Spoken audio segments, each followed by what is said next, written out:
Probably not. I believe Mr. Rodriguez has another attorney. So, Yes, Mr. Andrew Simon, how are you? Good morning. Good morning, everyone.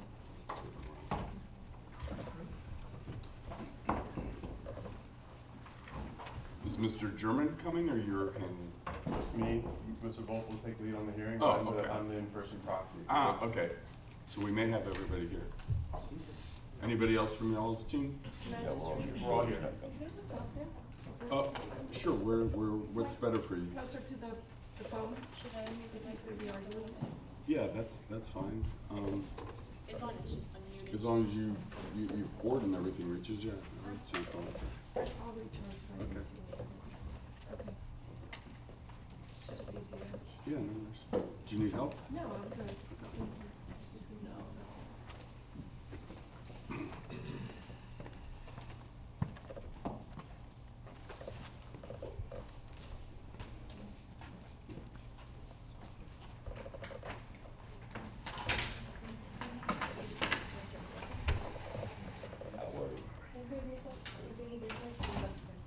It's gonna be there.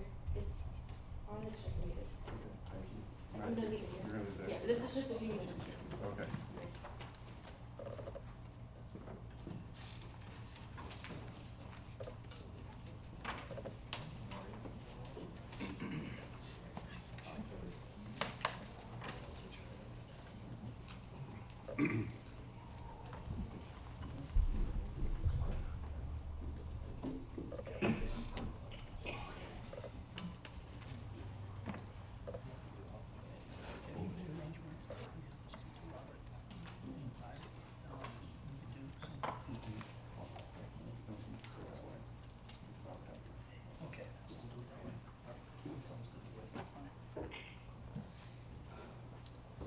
So, is that, so is the,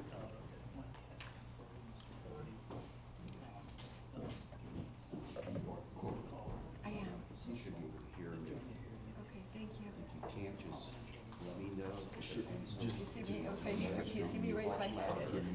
Thank you. Yeah. I'm saying just say, ask the That's why magistrate. it was, thank you for Or letting me ask come up the here, it's just easier attorney. this way. Why would I not?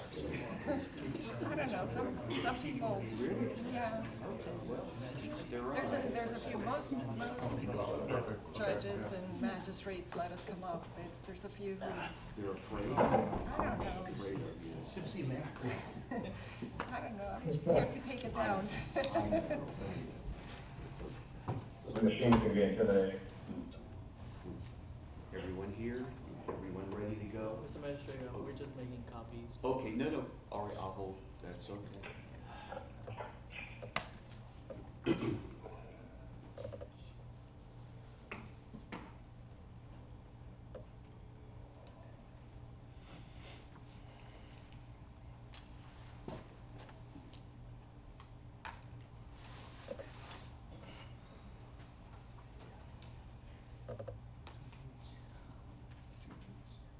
Can you turn it to?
Julio, we can probably start because we got the pledge and Yeah. the introduction. I gave myself.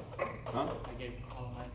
So I know, but I'm saying we have the pledge and the introduction and all that, and then before we start that, Go ahead and start if that's acceptable. Since I think everybody is here. Okay. Good morning, ladies and gentlemen. Yeah, that's coming through. My name's Harry Hippler. I'm the assigned special magistrate for these cases. The first order of business is we're going to do the Pledge of Allegiance. Okay, you can stand if you will. I pledge allegiance to the flag of the United States of America, and to the republic for which it stands, one nation, under God, indivisible, with liberty and justice for all. Okay. What I'm going to do next is it's my custom when I sit as a magistrate everywhere. I'll go over some ground rules. For those of you that have experience in these hearings, whether it's here or elsewhere. I can't hear. Okay, I wonder why.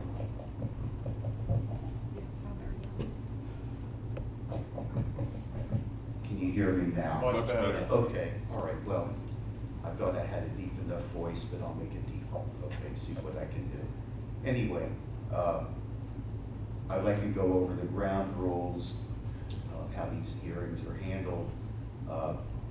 There are two matters before me today. I'm well familiar with the case because I was the magistrate the first time around and the like. But these hearings are quasi-judicial. I'm not a judge. My sole role is to look at a statute, look at a code provision, and determine whether or not there's been a violation of the local government code provision. I have no jurisdiction to do anything else in these matters, and that's just my role. Because again, I'm not a judge. We're not in circuit court. We're not in county court. Hearsay evidence is admissible, and that's fundamentally it. Notice is all that's required in these proceedings, fundamental due process. That's the way Chapter 162 has been set up. Again, I'm familiar with these proceedings, and what we're going to do is take the first case or first matter, and I think that has to do with the foreclosure matter that's still pending. If you want to go ahead and take care of that.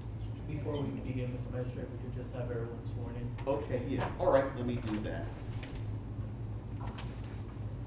If you'll be speaking, please stand. Do you swear or affirm to tell the truth, the whole truth, and nothing but the truth? If you could kindly affirm. I do. Thank you. Okay, I do. all right.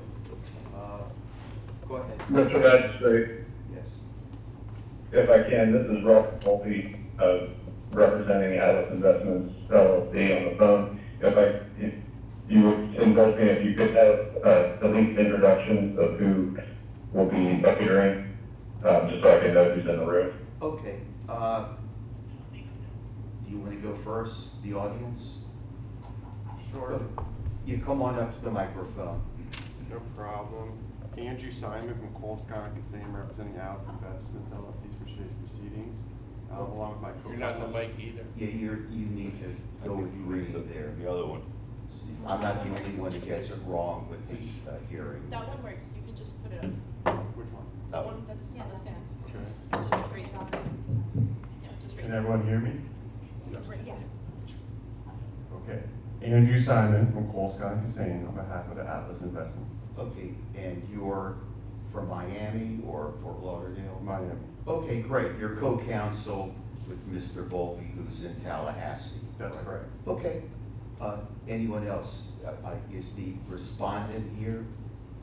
You won't let me speak. The respondent is here. You won't be testifying here today, though. Okay, but he's here, and the nice woman next to him, that's, It's my beautiful wife. okay, well, you have a Thank beautiful you. wife. Great. And the gentleman next to you, are you gonna testify? My great father. Okay, Follow. okay, and the rest of the members of the audience? My private investigator and my attorney assistant. Okay, great. Okay, how about up here? Tell us your names, who's up here? Concepcion Campos, Code Enforcement Officer. Manfred Gillette, Assistant Director of Code Compliance for the Town of Southwest Ranches. Julio Medina, Code Compliance Director for the Town of Southwest Ranches. And Richard DeWitt, one of the town attorneys for the town of Southwest Ranches. And Harry Hippler, Special Magistrate for these proceedings, okay? And then I believe the town also has one of its witnesses. Okay. But And who's that? We have Officer Timothy Church in the audience as well. All right, great, okay. All right. We'll do the foreclosure matter first if we can, all right? who can speak to that? I think that matter's already been. Mr. Magistrate, Yes. we have 4 cases that were initially set up for foreclosure, items 6.1, 6.2, 6.3, and 6.4. Those matters have been resolved as statement was received yesterday. Okay, so I don't need to come up with what I would call perfunctory order, giving them 90 days, or giving the city 90 days in which to file a certified copy of a final order, which I went over, and they did that some years ago, a year and a half ago. So they paid in full, and that matter is now moved. It's been satisfied, correct? That is correct. Okay, next. Next, we have item 7.1, case number 2025-146, which is a repeat violation of the same issue on the previous 4 cases. Okay. All right. Any opening statements do you want to make, or do you want to just proceed with the evidence? I'll defer to what the attorneys want to do. Sure, just a brief opening. Magistrate, again, as Mr. Medina had stated, that this is a repeat violation.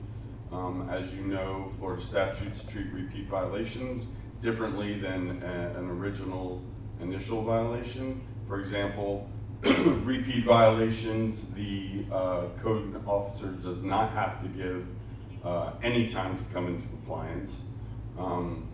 Additionally, for a repeat offense, even if the property owner does come into compliance, the proceeding can move forward, and any fines or liens can be put in place by the magistrate. So you have that ability to do that in this instance.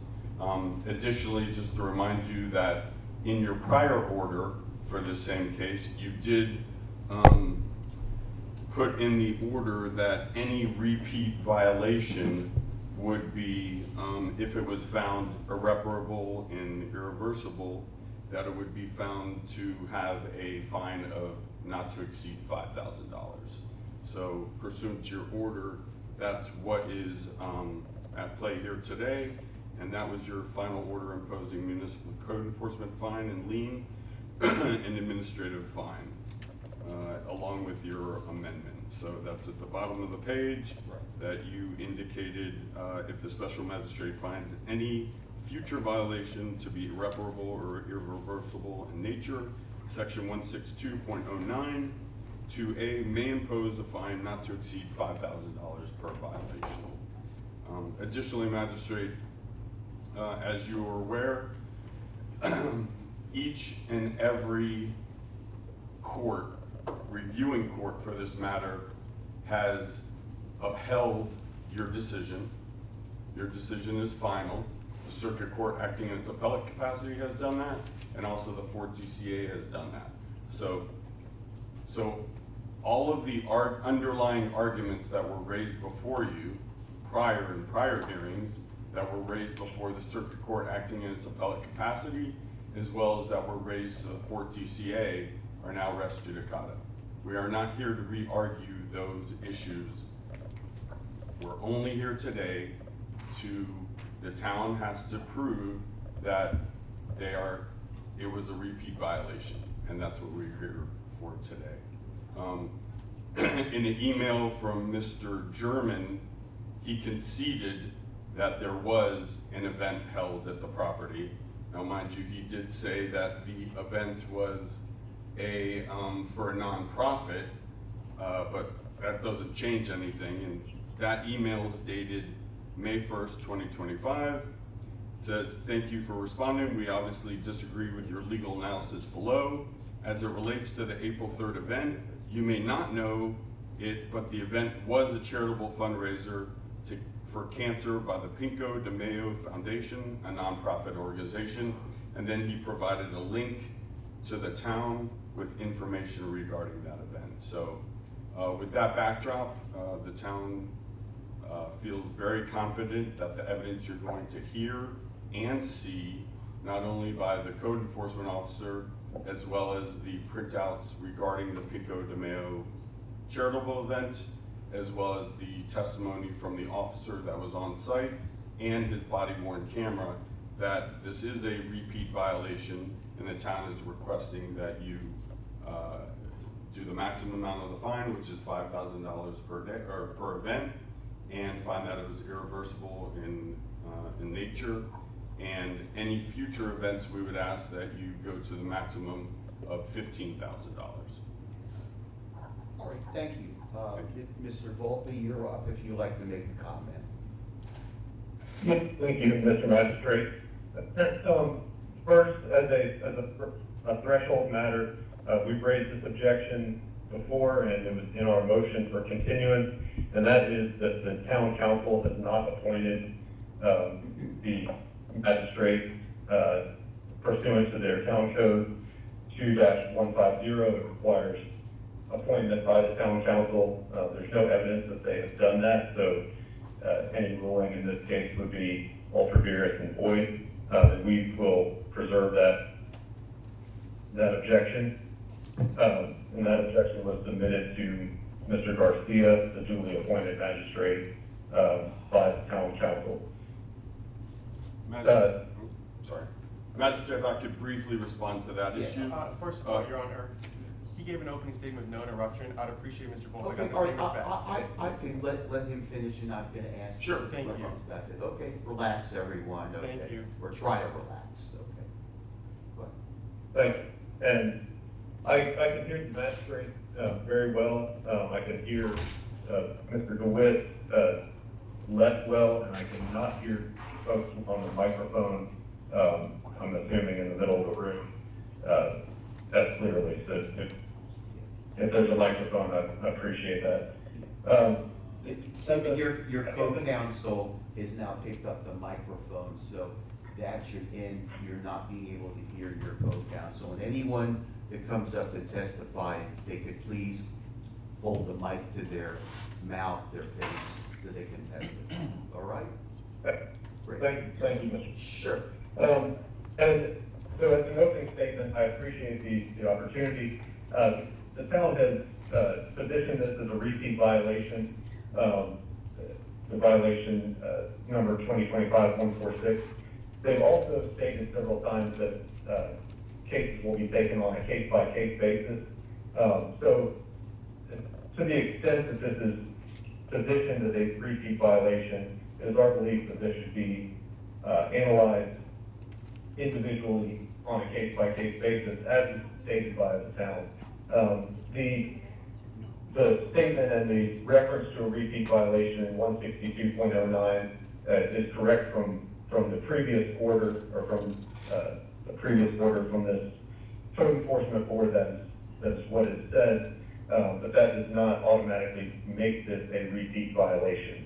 There are definitions of a repeat violation. And to that, the case before us, we believe, based on the documents that were provided by the town, is for the April 3rd, 2025 civic event, which was a charitable fundraiser for the Pico de Mayo Foundation, benefiting the University of Miami U Health System. This falls squarely within the definition of agritourism in Florida statutes. And previous events that also fell squarely within this definition were ceremonial in nature. This is a civic event, a charitable fundraiser, and the courts that have reviewed whether civic, cultural, or ceremonial events fall into the preempted categories of agritourism activity have determined that yes, those activities are preempted from local ordinances that interfere or would prohibit those types of events. Also, to the extent that this is cast as a repeat violation, there have been changed facts since that time.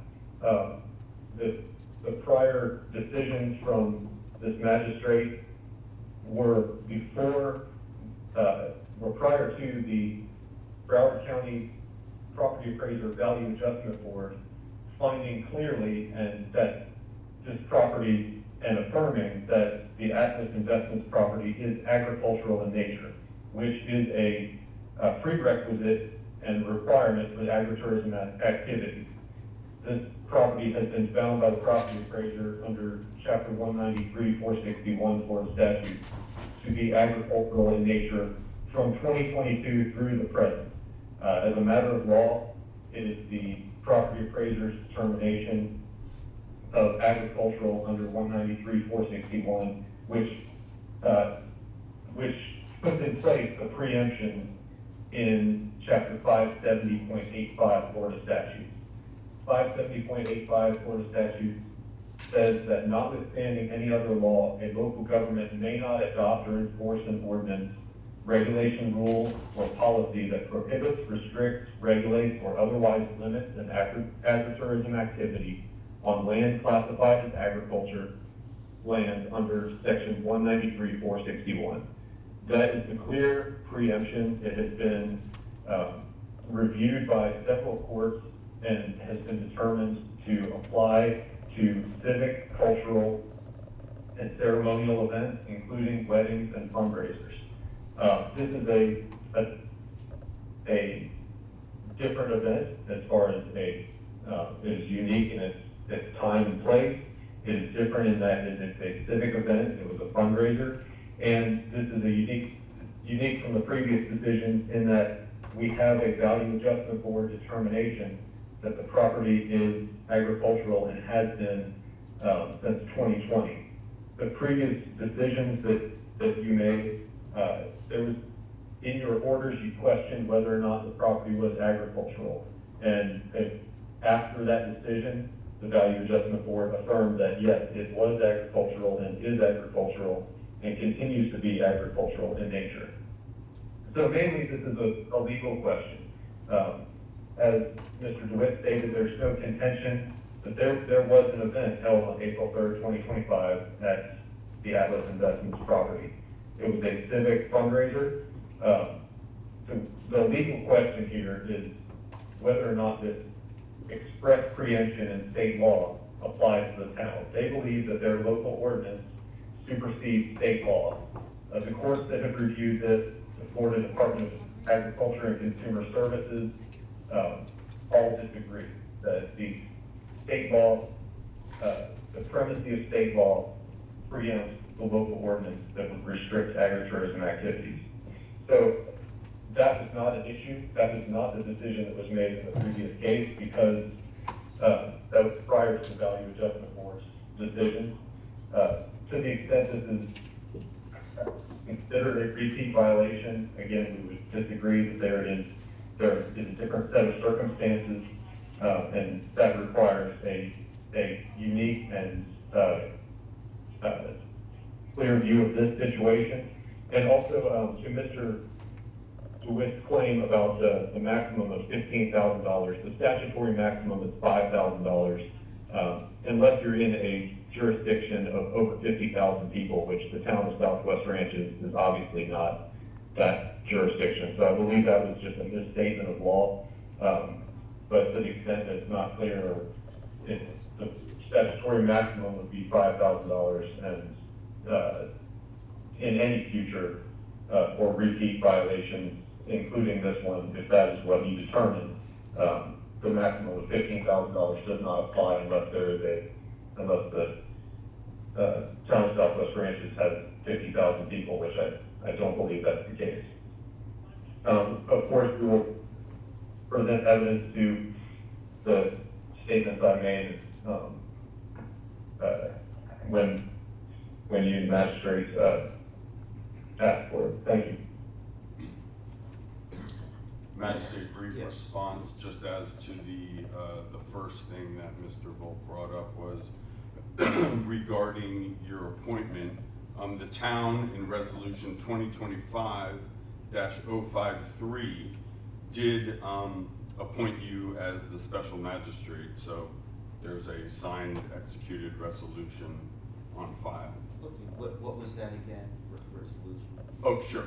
The resolution number is 2025-053. 2025-053. Correct. Okay, well, I think that ends that argument, although I think the respondent raised that argument in the rehearing. Go ahead. Okay, go ahead. The date. I'll tell you, let him finish. I'll tell you what. I run these hearings really informally.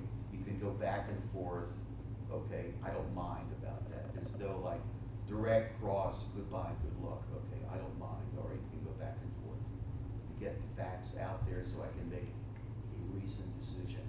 But that's going on the record. I haven't seen the resolution. I thought I was appointed. I was hired. I think also for its worth, you did make that motion. You never raised it on appeal the first time around. I know you're arguing about ultra-virus. You've now paid the first time around. So in many ways, whether I've been, quote, officially appointed or not, really isn't an issue, but now it's even a moot issue. Also, for its worth, as I put in my, when you move for a hearing, be careful what you wish for. I went through my background, my CV. I sit for cities on a handshake sometimes, okay?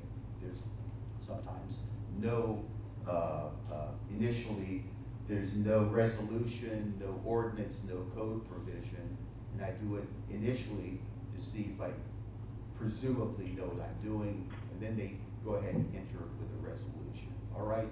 So, anyway, that's just to respond to that. So, now, go ahead, Mr. DeWitt. You continue, then Mr. Volpe, if you want to add anything, you'll be welcome to do so, all right? As long as you don't tell me that you're a Seminole fan, okay? All right? Now, go ahead, Mr. Sure, and that was the only initial thing, and then that I wanted to respond to regarding that resolution. And then, as initially stated, the town's evidence will clearly show this was a repeat violation. Great, okay. What I did also, so we can, I pulled up on my cell phone, I thought I'd made a copy. I am familiar with what constitutes a repeat violation, since the issue comes up almost everywhere. Here it's a one-time event. It's not something where the town can go back retroactively without notice and go with, say, $250 a day or $100 a day. What it can do usually is, in those events, if it's continuous, it can go back retroactively. Here, though, and for some reason, my cell phone doesn't show it all, but a repeat violation refers to a situation where a violation of a code or ordinance has been committed more than once by the same person or entity, and that would be on the subject real property. We'll get more into that, whether it's a repeat violation, but that's the city's position. I'll listen to both sides and make my ruling accordingly when that happens. All right? Okay. Anything else, Mr. Volpe? No, Mr. Magistrate, of course, I was not questioning your experience of this. I was questioning the town's process and following their code provision, which requires appointment. Okay. And so we'll take a look at that resolution, but I appreciate you addressing that issue. Yeah, and I also addressed it with a 30 or 40 page response when you wanted records, even though if your argument was correct that I was ultra-virus the first time, which it is not, that means I wouldn't be subject to the public records request, but I produced them anyway within like 72 hours with everything. So you got everything. That's now a done deal, okay?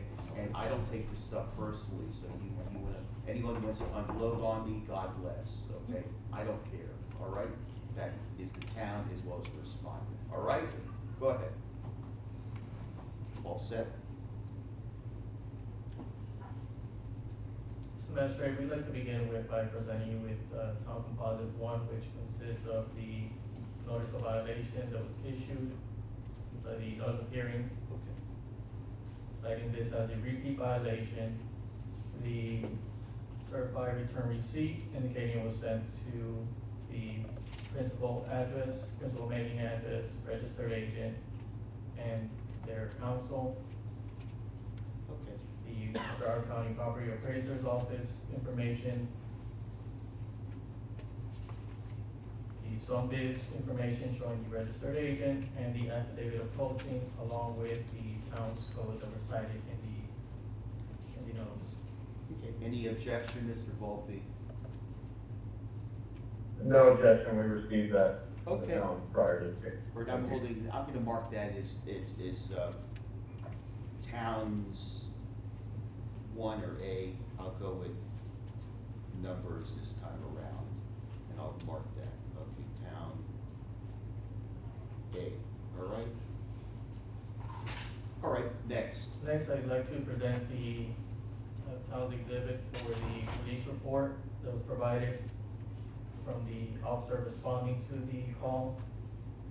This is town exhibit 2. Great. Any objection? To the document, no. Okay. Okay, that'll be B, or police report, narrative, whatever it says. Incidentally, these were emailed to me over a period of time, including yesterday, which I received from Mr. Volpe or someone. And so I've reviewed that as well, if you don't mind, since it's gonna come up here anyway, so I know what's going on. Okay, next. Next, town policy number 3 consists of the advertisement on the website for Cielo Farms, which depicts the services offered as well as the cost of events, along with advertisement from the event that took place on April 3rd, known as Pinco de Mayo. Okay. I would have an objection only as it relates to the other event information. As far as the April 3rd event, no objection whatsoever, because we're not contesting that an event occurred on April 3rd. Okay.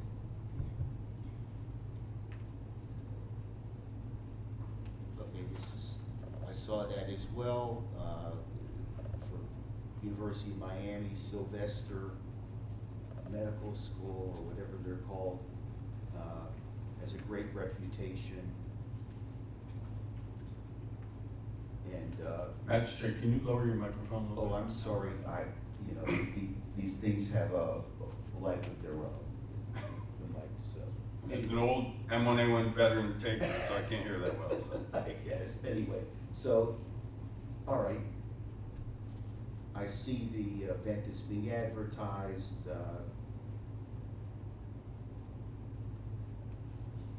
and, admission charges, 5,000, is that right, 7,500, 10,000 special, oh, that's just events, all right? That's not Pinco, That's correct. Okay, That's all right. why we're objecting. and that's still on the internet? Correct. Okay.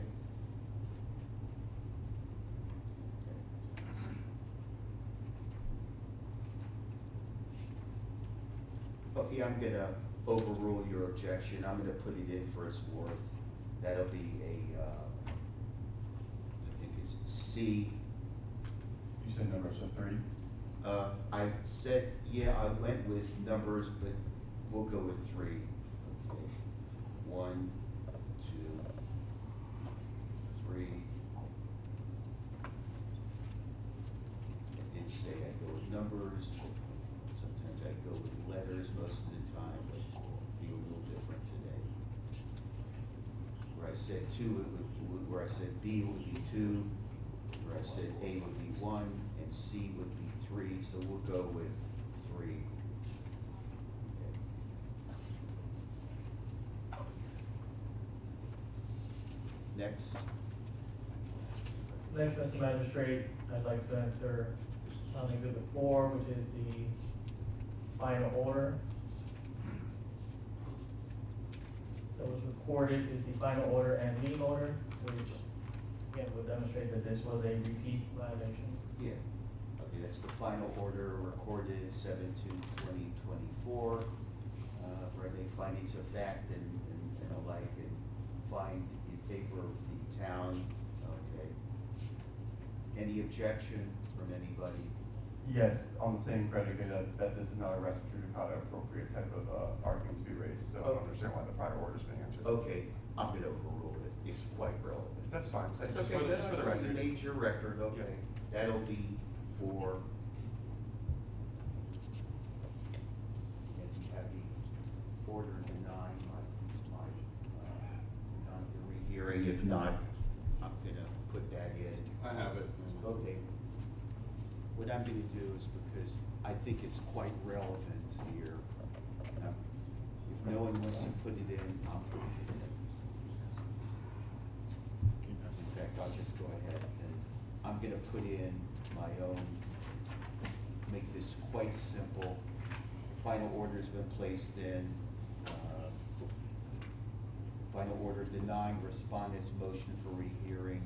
I can take judicial notice of this anyway, and all the attachments that were provided, I'm also gonna put in, because I wanna cut to the chase here, rather than the preliminary stuff where the circuit court, a 3-judge panel, went ahead and approved me, and quite frankly, specifically approved what I wrote, is to the reasons why, which I find to be somewhat unusual. Usually they just either per curiam affirm that they approved my findings, both orders, and there's also the order denying certiorari to the 4th DCA.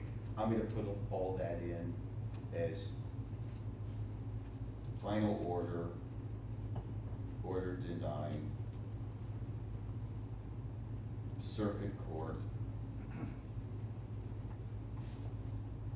appeal ruling and 4th DCA denial of certiorari.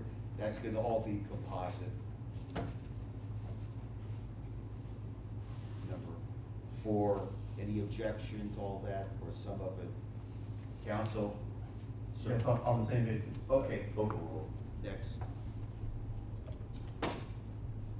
Next, Mr. Magistrate, I'd like to call Officer Timothy Church up to testify.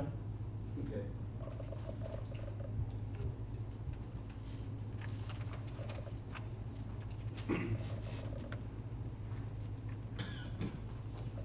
Officer Church, were you sworn in? Yes. Before we begin with any questions, I'd like to present a video, and it's going to be the body worn camera by Officer Church on the date of the incident.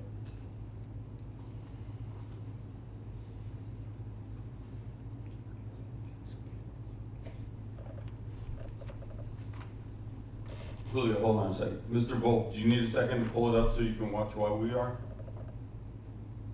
I've seen the video. Okay. That you provided, so long as it's the same video that Mr. Medina included in his Dropbox. It is, I just didn't know if you wanted to watch it while we watch it. Okay, is there any objection to the video, Mr. Volpe? No objection to the video that speaks for itself, but we do have questions for, Of course. the officer cross-examination. Okay, the video, number 5, that'll be whatever part of the record, that way the officer can look at it, testify to what you also saw, if you can, whatever, if you were there. I've never met you, I don't know who you are, you just educate me that. So the video is number 5. Next.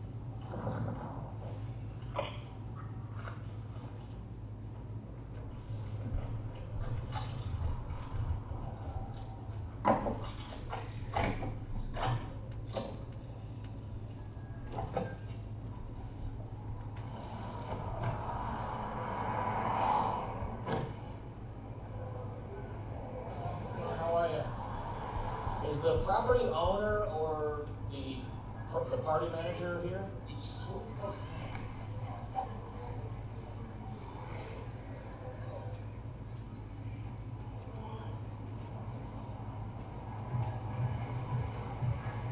you need the property? Property manager or the owner, whoever's in charge. Are they here? Yeah, I can contact Give you. me number, Yeah. please.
Hey, how are you?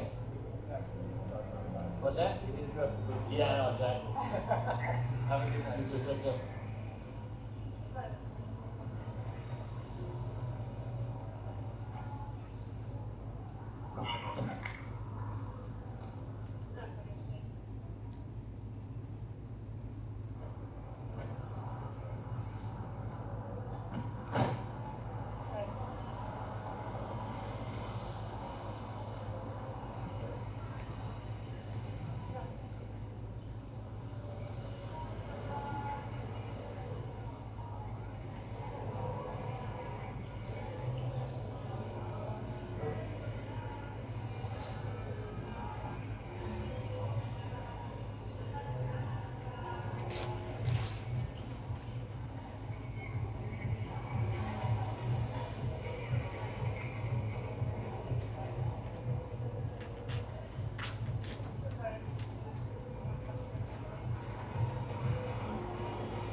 I guess so.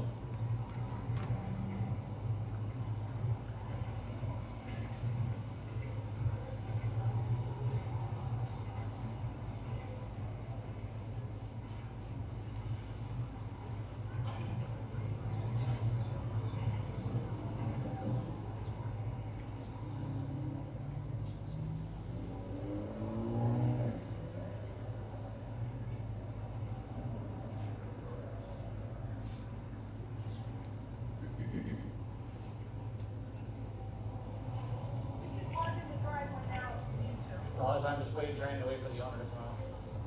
Did somebody call you? Yeah.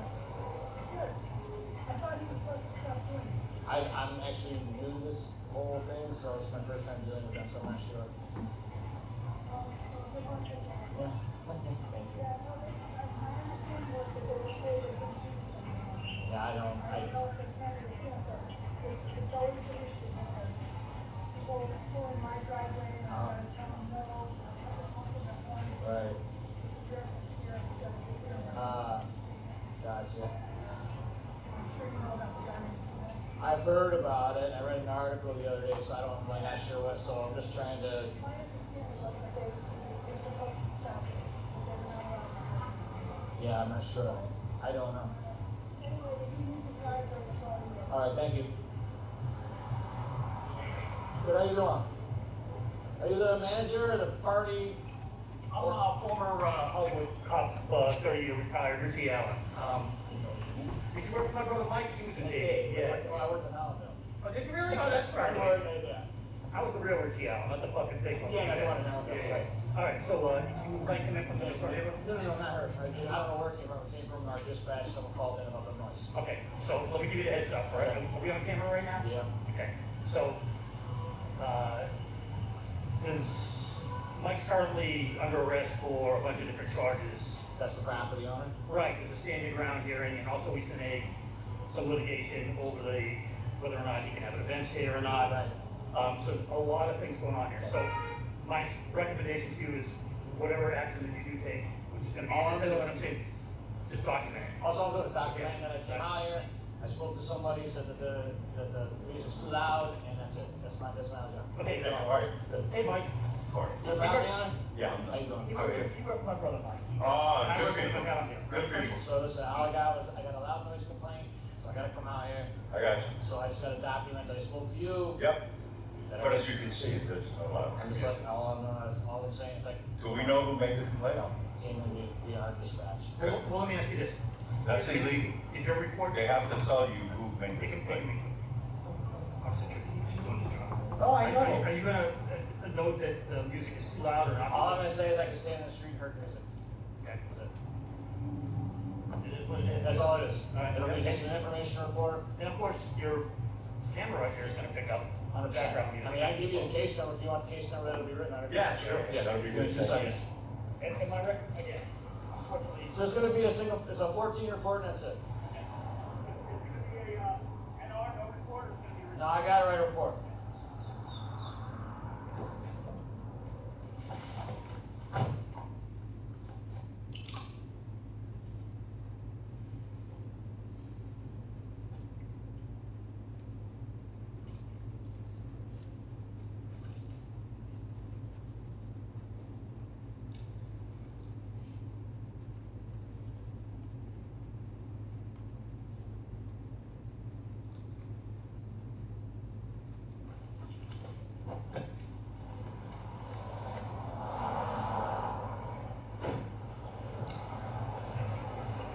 There you go. Let me just, your name's Mike? Yes. What's your last name? Rodriguez. And what's the date of birth for you, Mike? 11/20/64, And the phone number? 954, Mm-hmm. 295, 8910. 8910. All right, thanks. Okay, you go. Take care. Yep.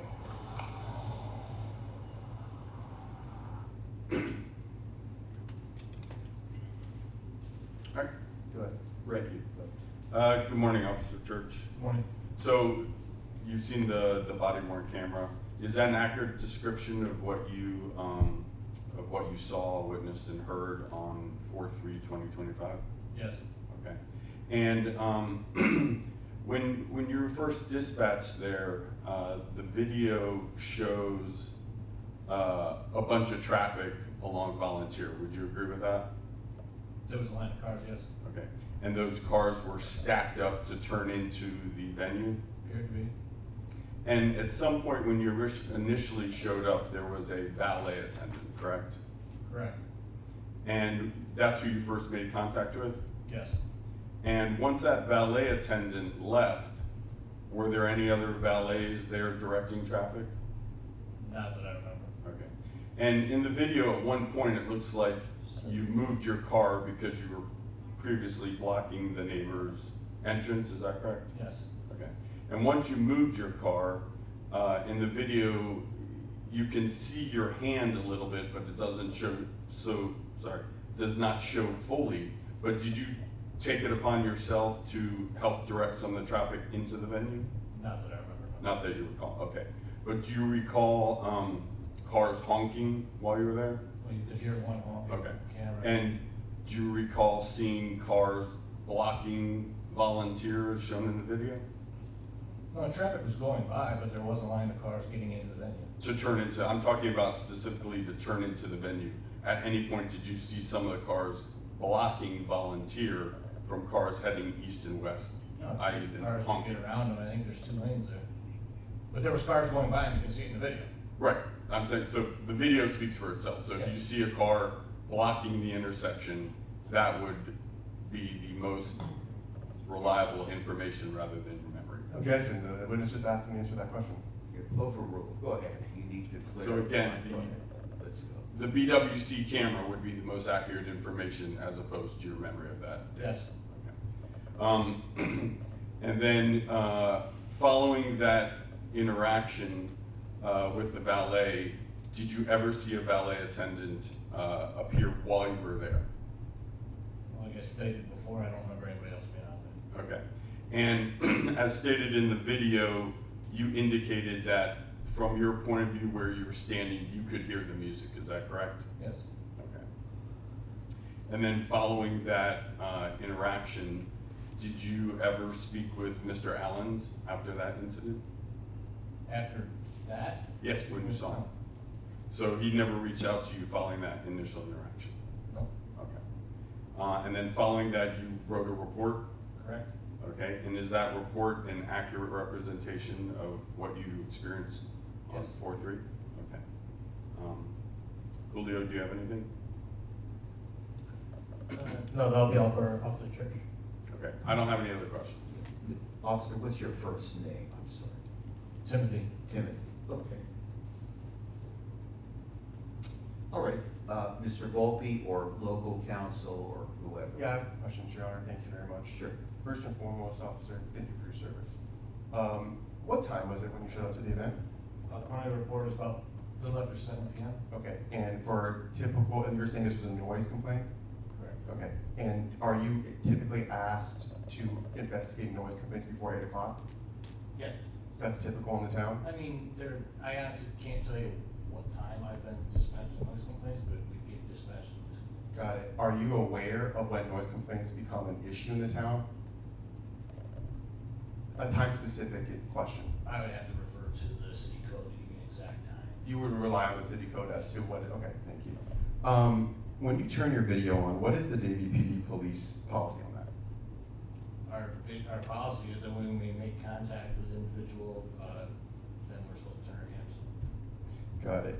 And council was asking you, you talking about seeing blocking traffic. I think you responded accurately that traffic was flowing through that section. Is that accurate?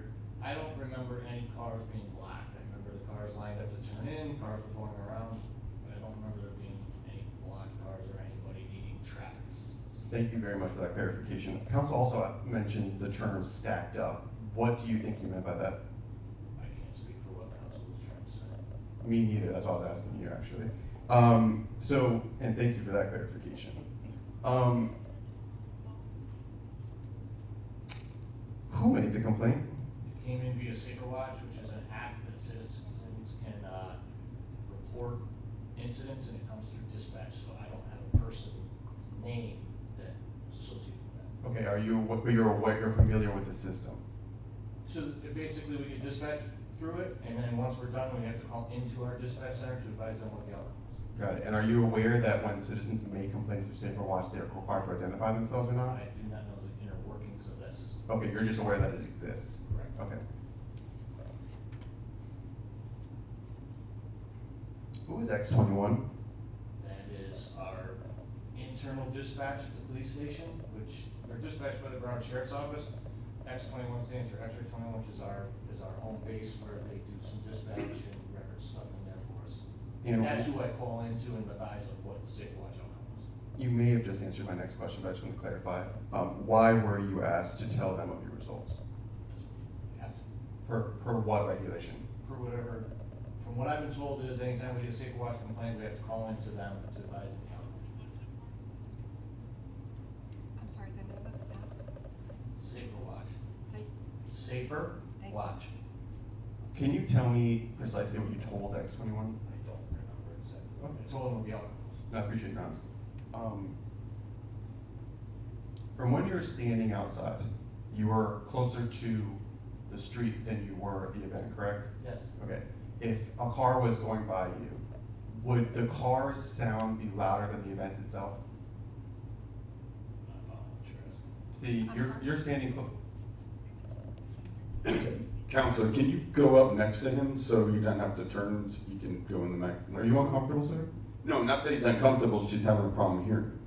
Who's having a problem hearing? Okay, sir, counsel, just get up. Please stand up. I know what he's suggesting. I don't care what you. The court reporter asked about his testimony, not mine. I know. He's but- turning his head away from the microphone. Right, okay, so. All right, I'll stand up, but the record should show that the microphone's right next to his mouth. Yeah, the record will show that the microphone is next to his mouth, okay? Stand up, please, all right? My question was. Great. Thank you. My question was, as you were standing closer to the street than the event, was the sound of cars passing by louder than the event itself? I really can't answer that question. I have no idea who's paying attention with it. I mean, do I remember a car speeding by and being loud? No. No, I appreciate the clarification. What I'm saying is, you're closer to the street than you are the event, correct? Okay, and you can hear the event. Yes. What's louder, the traffic passing by or the event itself? I can't answer that question. Because you can't remember? You could get it from the camera, but I can't stand here today and tell you that the cars are louder than the music or the What? music is louder than the cars. I appreciate the point you're making. The camera picks up sound, but I was talking more about what a human would be hearing. I don't remember. Okay, that's it. That's the answer I'm looking for. I have no further questions. Thank you.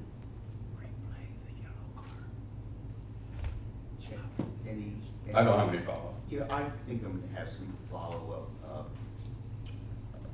When I saw the video and pursuant to what you testified to, that was a two-lane road, correct? There's certain parts of it, especially down that end, where there's more than 2 lanes. Like, without looking at it Okay. from a satellite view, I couldn't tell you exactly how many lanes are there. Okay, but right in front, with the video, based on what I saw, if I'm incorrect, let me know.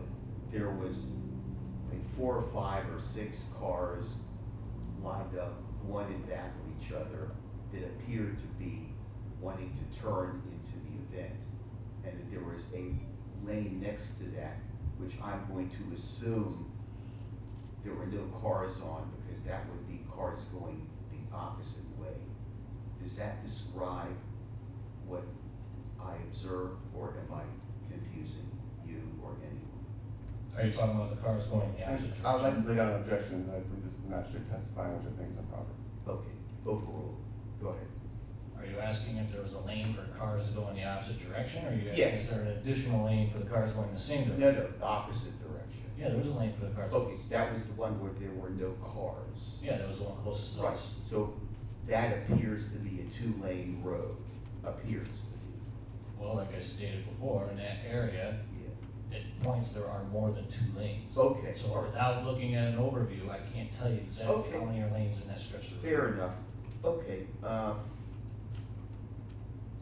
the music that I could hear, we could all hear in the video,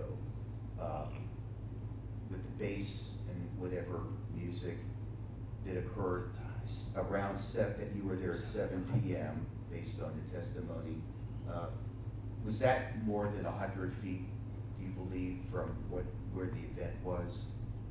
Was what more than 100 feet? The event was inside, there's a fence there with Cielo Farms. Can you estimate how many feet the event was occurring as distinguished from where you were? I can tell you that I was just outside the property line, Okay. outside the gate, whatever that width is. I can't tell you where the music was coming from in there. I did not walk inside the property. That you answered the question that I had in my mind, okay? Did you see any trams in the video? Trams? Trams that would take people who needed to be passengered from their car perhaps to the event? Coming from outside the event and in? No, inside. Did I you- don't recall Okay, that. that's fair enough, okay.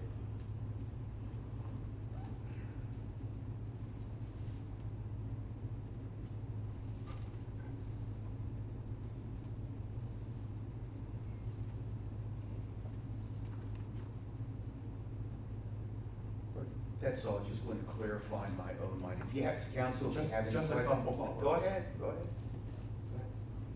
You testified that you couldn't exactly recall the amount of lanes, correct? I'm not gonna testify to the amount of lanes without seeing the road, I could be mistaken. Fair enough. And so, just for purposes of refreshing your recollection, if I proffer to you that it's 3 lanes, would that change your testimony at all? Not without seeing it. Fair. The magistrate was asking you questions about, I believe, people shepherding guests in and out of the property, and I believe counsel was also asking you about your observations of a valet. Is it your testimony that at one point during your visit to the property that there wasn't a valet present anymore? What I said was I don't remember anybody else, except for the original one. I just wanted to clarify that point for the record. I appreciate it. Couple follow-up, Magistrate. Sure. And at one point, actually a couple points in the video, do you recall people walking from across the street, meaning from across Volunteer, not in a vehicle, into the event? Yes. Okay. And a couple of them actually interacted with you, correct? Yes. Okay. So did you see where they were coming from, or you just know they crossed the street? I don't remember exactly, I just know they'd cross the street. Okay. And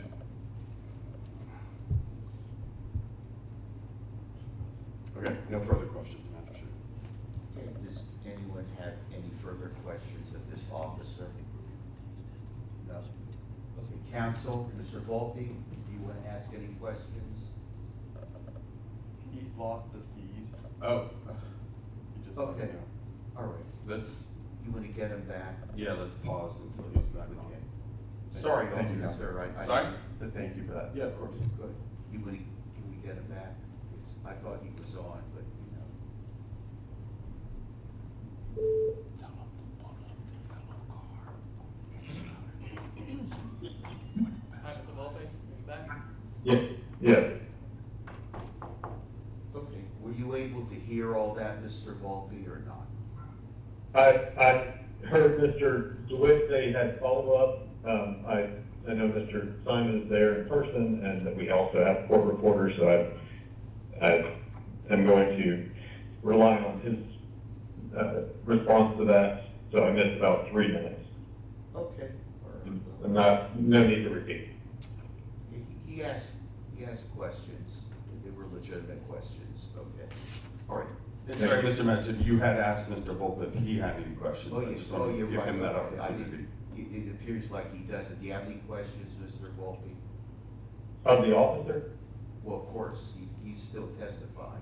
He's Okay, still thank you. standing up. We moved on. I do have 1 or 2 questions. Go ahead. You said you filed a report after the event, after you attended the event, is that correct?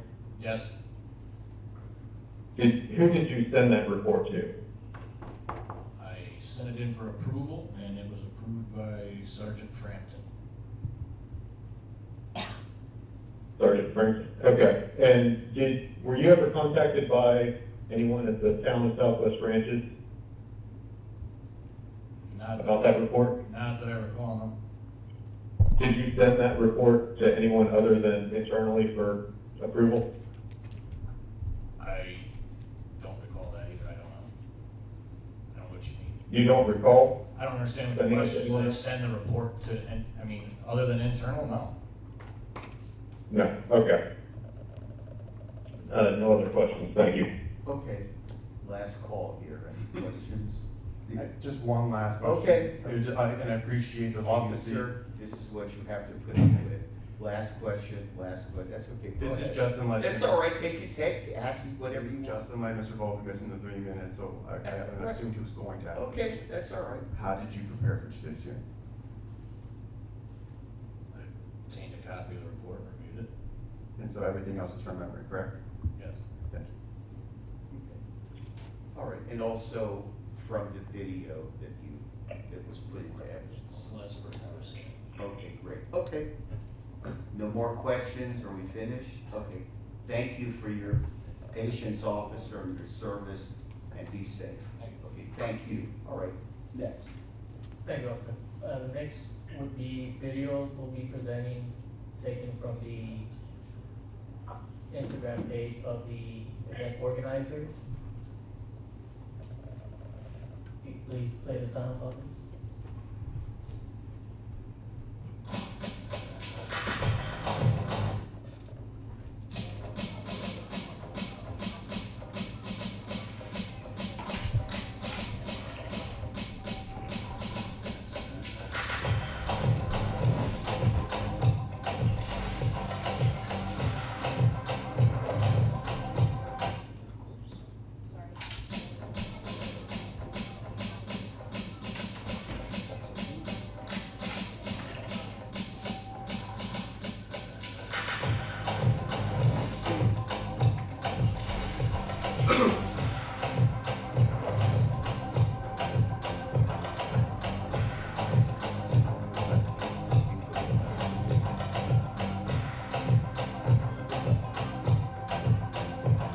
Welcome to Cinco de Mayo, the party, Laura Perkins.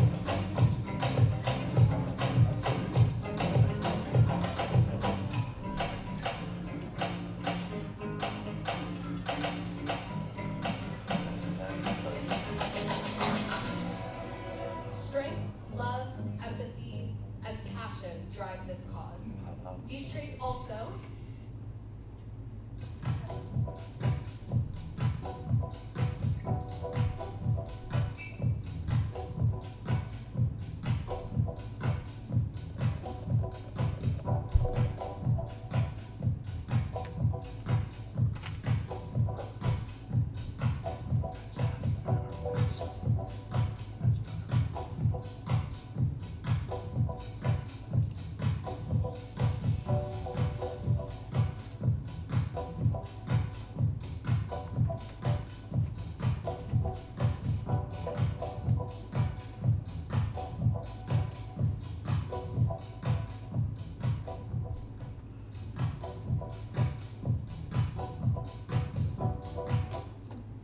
Now, Mr. Magistrate, the purpose of showing these videos is not only to show that there were several attendees at the event, there was food,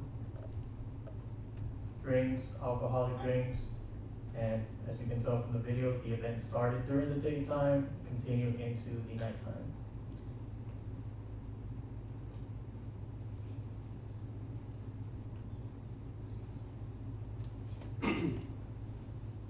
Okay. Anyone want to give a comment, Mr. Volpe, Mr. Simon? Well, yeah, we would object on several grounds. One, I just want to make sure it's clear about the record that I believe it was actually being used by the town to show that there was probably some loudness in relation to the music playing, and those videos have an overlay of music. That's not from the event itself. Okay, I don't care about the music there. It's- That's fine, Your Honor. promo. I'm putting down for the record. I know, okay, disregarding, it's what the officer said about the noise, and I tried to get him to explain. I'll look at my notes and my memory, but go ahead. All right. Wait, to clarify your comment, you're only relying so far on the officer's account of noise, not that video, correct? Of course, Okay. because there's the music, it's a promo is what it is. Correct. And- I understand, yeah. And I want to make sure it's clear, a promo that was not created by my client. Okay, that's important for Your Honor to know. And I'd also say it's completely superfluous since we are not objecting to the mention or the establishment of an event occurring on April 3rd. So to explain that an event happened, it's superfluous evidence and it's redundant. Okay, the question is that promo or that video that I just saw, was that of the actual event? Forget the music, I don't care about the music and the noise. Was that of the event? It is, but I want to make, Okay. hold on, I want to make something important. This was not disclosed by the town in relation to the evidence they provided us before this hearing. Okay. Magistrate, quick response to that. Number one, as I indicated in the beginning, Mr. German, Cody German, from the same law firm, provided us the information, provided us the link of the Pinco de Mayo. So, I mean, that was known to them, they provided us everything, and we're under no onus to provide evidence prior to a quasi judicial code enforcement hearing. I would object to that. If they could make any objection they want, but information was provided by their counsel. Thank you, counsel. You said in the beginning of these proceedings that the real umbrella concern here is procedural due process. So disclosure of what the town's going to be relying on today's hearing is absolutely required before the hearing commences. That's just for the record. I know, okay, let me just say, for its worth, there's a case called Havlicek versus Monroe County. Forgive me if that's the wrong case. It clearly says that there's no right to discovery, disclosure by either side or the city or local government in these proceedings. Now, if you sue somebody, then you can try to drag them in for a deposition, and that may be another ballgame. But from what counsel for the town has indicated, this was apparently sent by your co-counsel. So whether or not it was disclosed, I mean, these are not criminal proceedings. We're not in federal district court or even in state court. So, you know, take a look at that case as well as the blurb in the article that I wrote on what needs to be disclosed or whether or not there's any requirement for even producing this. It's good that both of you exchange the documents that you were going to use, which I appreciate, so that I don't come in here cold turkey and that you don't do the same. But, you know, whether it was actually, you were told it was going to be used or not, in my mind is completely irrelevant. It came from your own counsel. It was sent. So go ahead, make your objection, do whatever you want. So I renew my objection, and I want to be clear, my objection is based on this notice. Yes. And notice is something that impacts these proceedings, if you recall, because you're taking into consideration the past proceedings apparently. Yeah. They've been hit with procedural due process violations in light of the notices for these hearings. So notice, the information that's provided to the respondent is relevant. So to the extent that we exchange information and we were on notice that we were aware of the information, we were not on notice of the presentation of the information on the town's behalf. So that's for the. Okay, I'm overruling the objection. This came from your own counsel, which I don't think I reviewed all of that when the link was sent to everybody, but I've seen it now. I'm not, the promo music, I'm not considering. I am gonna consider the fact that there was food there, drink, non-alcoholic, alcoholic, you know, it's an event, okay? What else is new, you know, so it happens. So. Well, that'll go back to my original objection that we agree an event occurred, so I don't know why the videos played along. Okay, then, okay, fine, an event occurred. Do you want to stipulate how many people showed up at that event? Do you I'm know? not willing to stipulate to any evidence here today. I'm sure. Okay, I'm overruling your objection completely. Next. Mr. Magistrate, just. Hold on, sorry, can you just make sure Mr. Volk doesn't have any Well, I'm objections? sorry, Mr. Volk. Is it Volpe or Volk? I'm sorry. The Volpe. Okay. And I guess we will present our evidence that was shared with the town and with you, Mr. Heckler, before the hearing. We sent 2 PDFs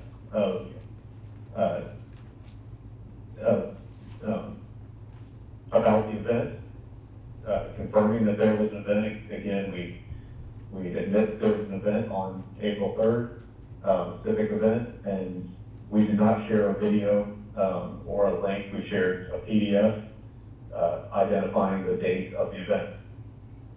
But we will get to that in our presentation. Okay, I remember either seeing a slide of this or the actual. I mean, I know I didn't dream it. This is not something I would dream about. Okay.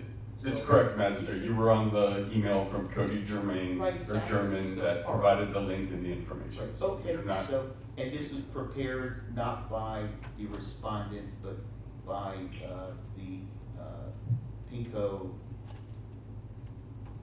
Pinco de Mayo, okay? All right, next, Magistrate, the town would call Miguel Rodriguez. okay. Am I supposed to vote? Yeah, we would object to that. Mr. Rodriguez would be, invoking his Fifth Amendment right. Okay, all right, well. All right, So you're not gonna call him as a witness either? No. Okay. The town would call Georgina Rodriguez. We also object, and I represent Georgina Rodriguez for today's proceeding. She's gonna be invoking her Fifth Amendment right. Okay. Georgina.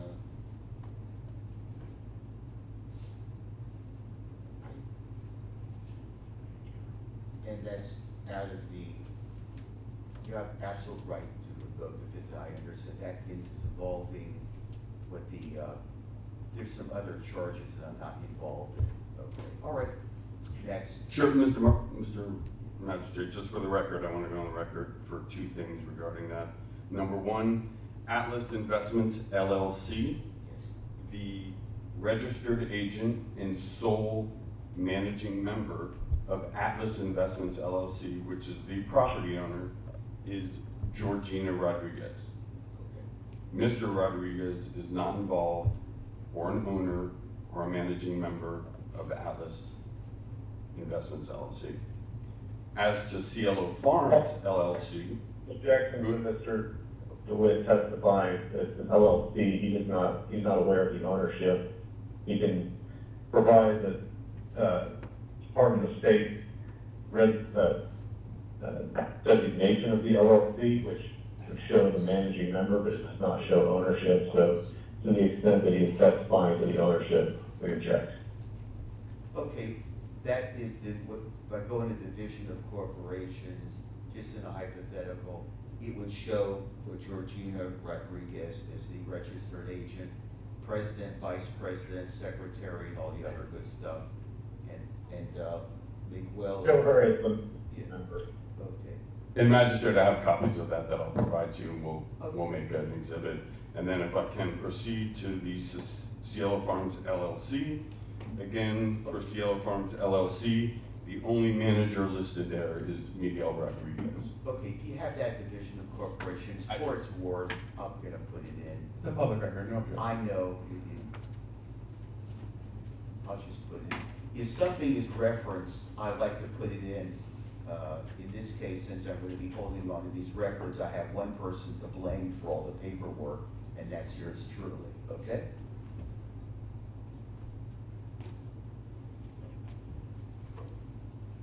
Oh, great, thank you. Okay, I'll just put it in as number, right here. Okay, Magistrate, we do not have any other witnesses. Do you have any other exhibits, Julio? Yes, one final exhibit. It's a court ruling from the 17th Judicial Circuit Court. It is a ruling from the Counsel's Office Branches versus Sky One Real Estate LLC, and the purpose of entering this exhibit is for the review of the magistrate regarding the ruling by the judge in this case.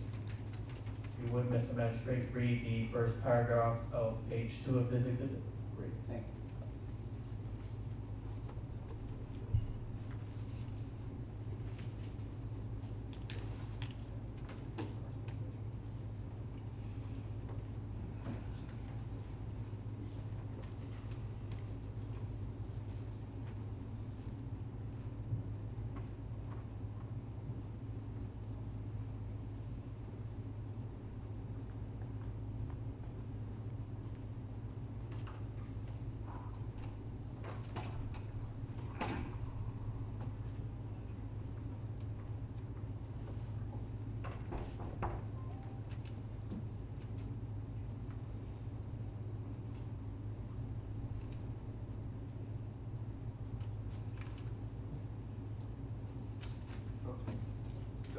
Are you familiar with this, counsel?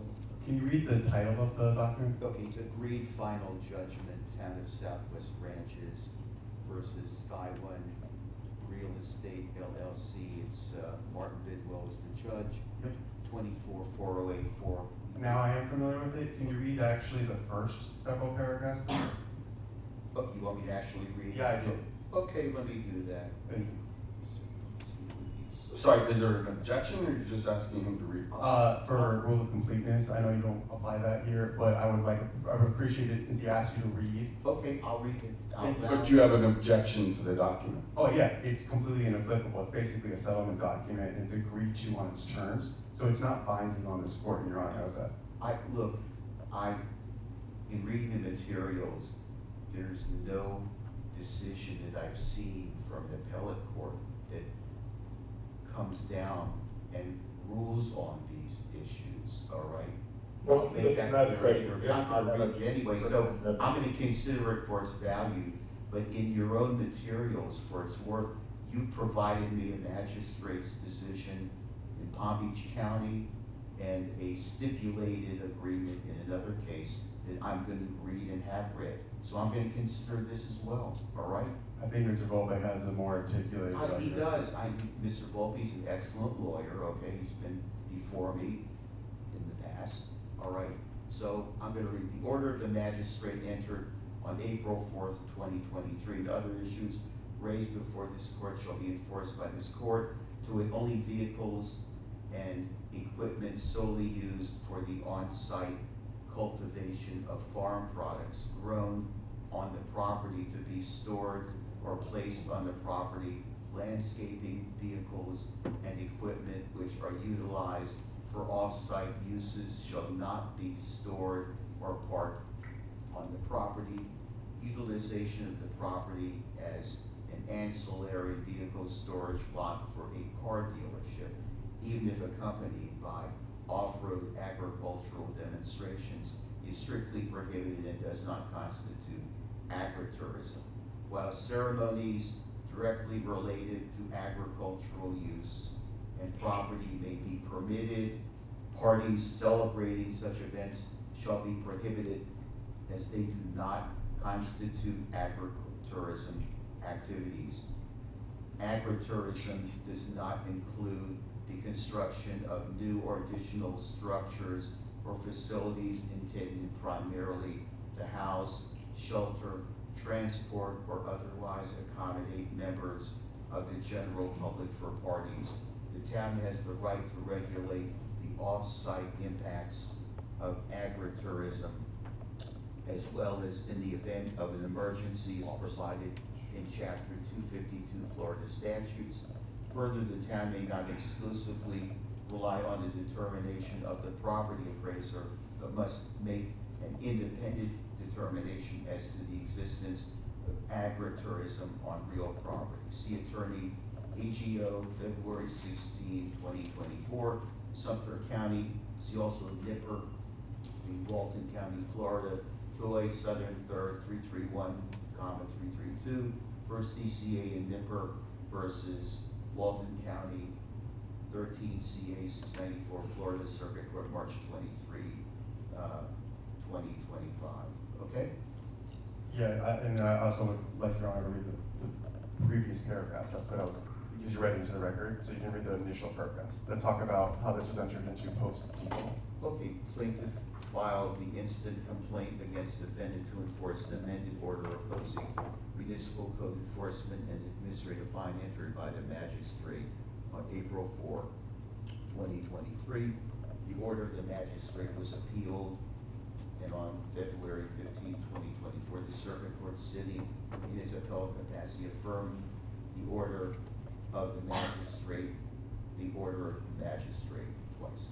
Counsel for defendant was granted leave to withdraw. As counsel for defendant and defendant was required on March 20th, 2025 to obtain new counsel to appear on its behalf. Within 30 days, defendant did not do so.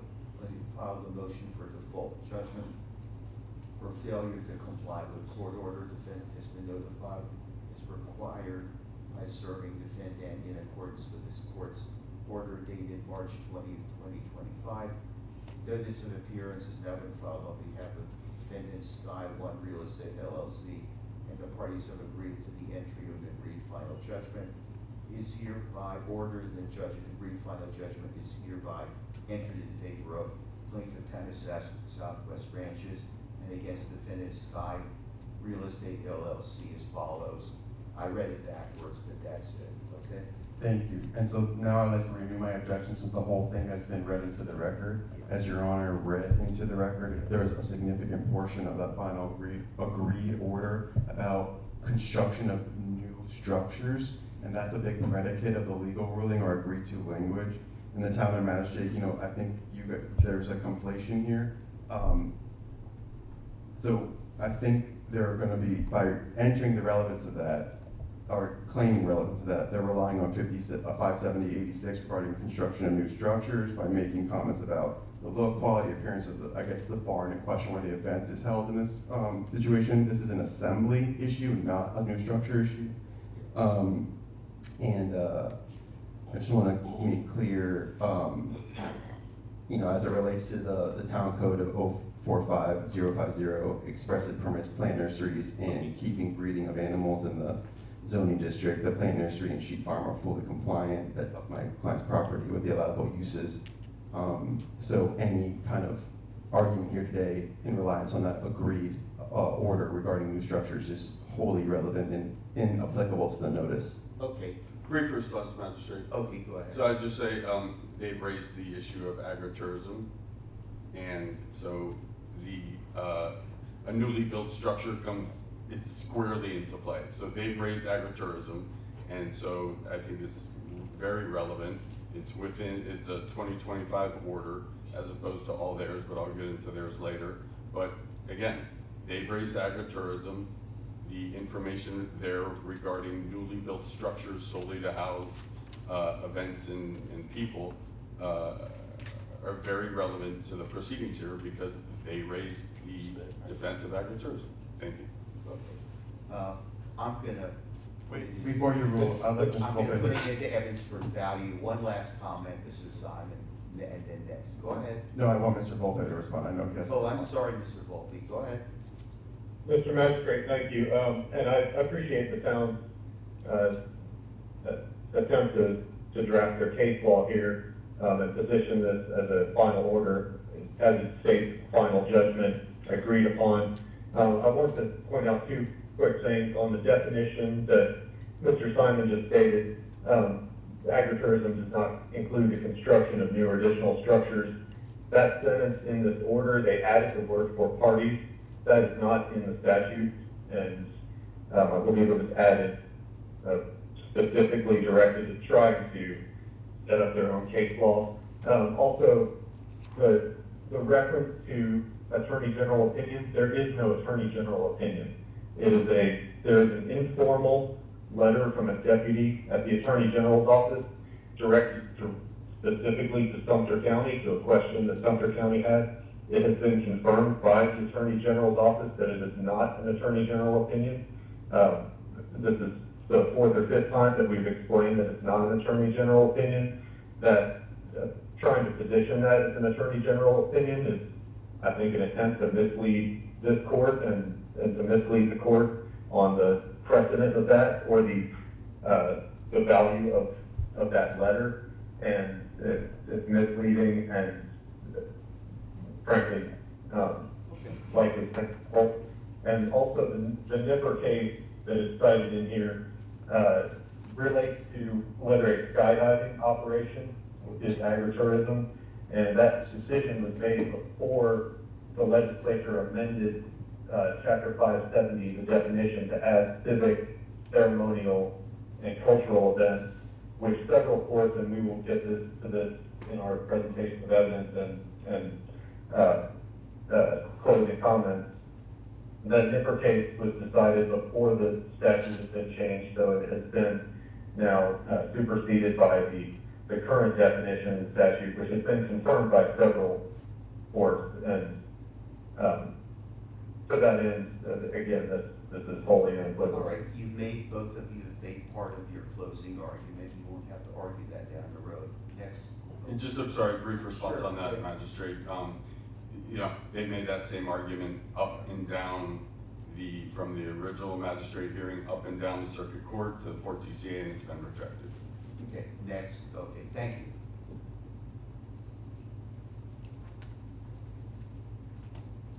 Will do.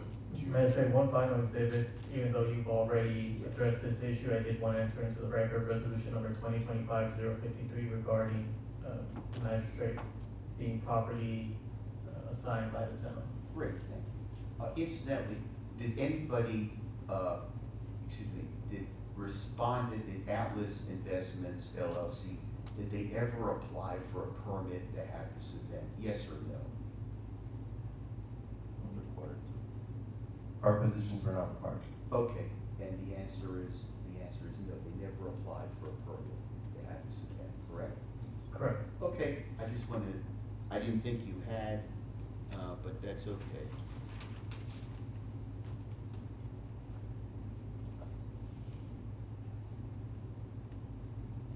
All right. Okay.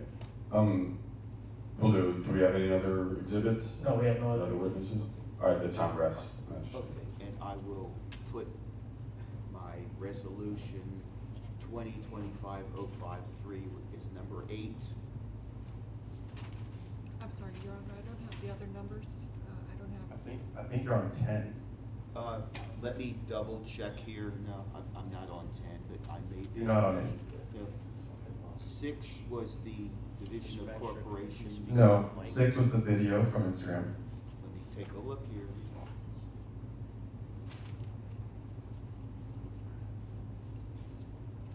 It's 5 or 6 is the video. Okay, whatever it is.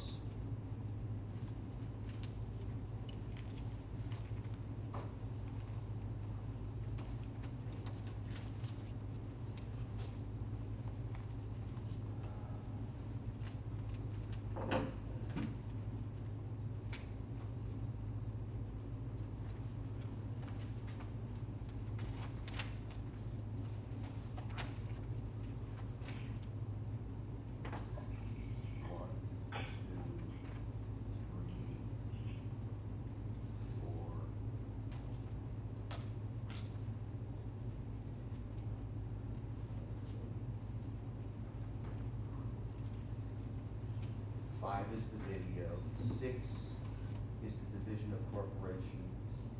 No, I think there's confusion here. I think the body cam video is 5. I think the video on Instagram is 6. I think then public records, the Sundays is 7. The agreed final order would be 8. The resolution would be 9. Is that, Mr. Councilman, are you in agreement with that? No, the clerk takes it. Okay.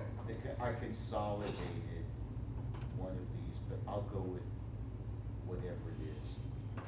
And magistrate, one last thing that I need clarification on is because the respondent here is Atlas Investments LLC. Counsel for both Mr. and Mrs. Rodriguez indicated that they were pleading the 5th. But an LLC does not have that right to plead the 5th.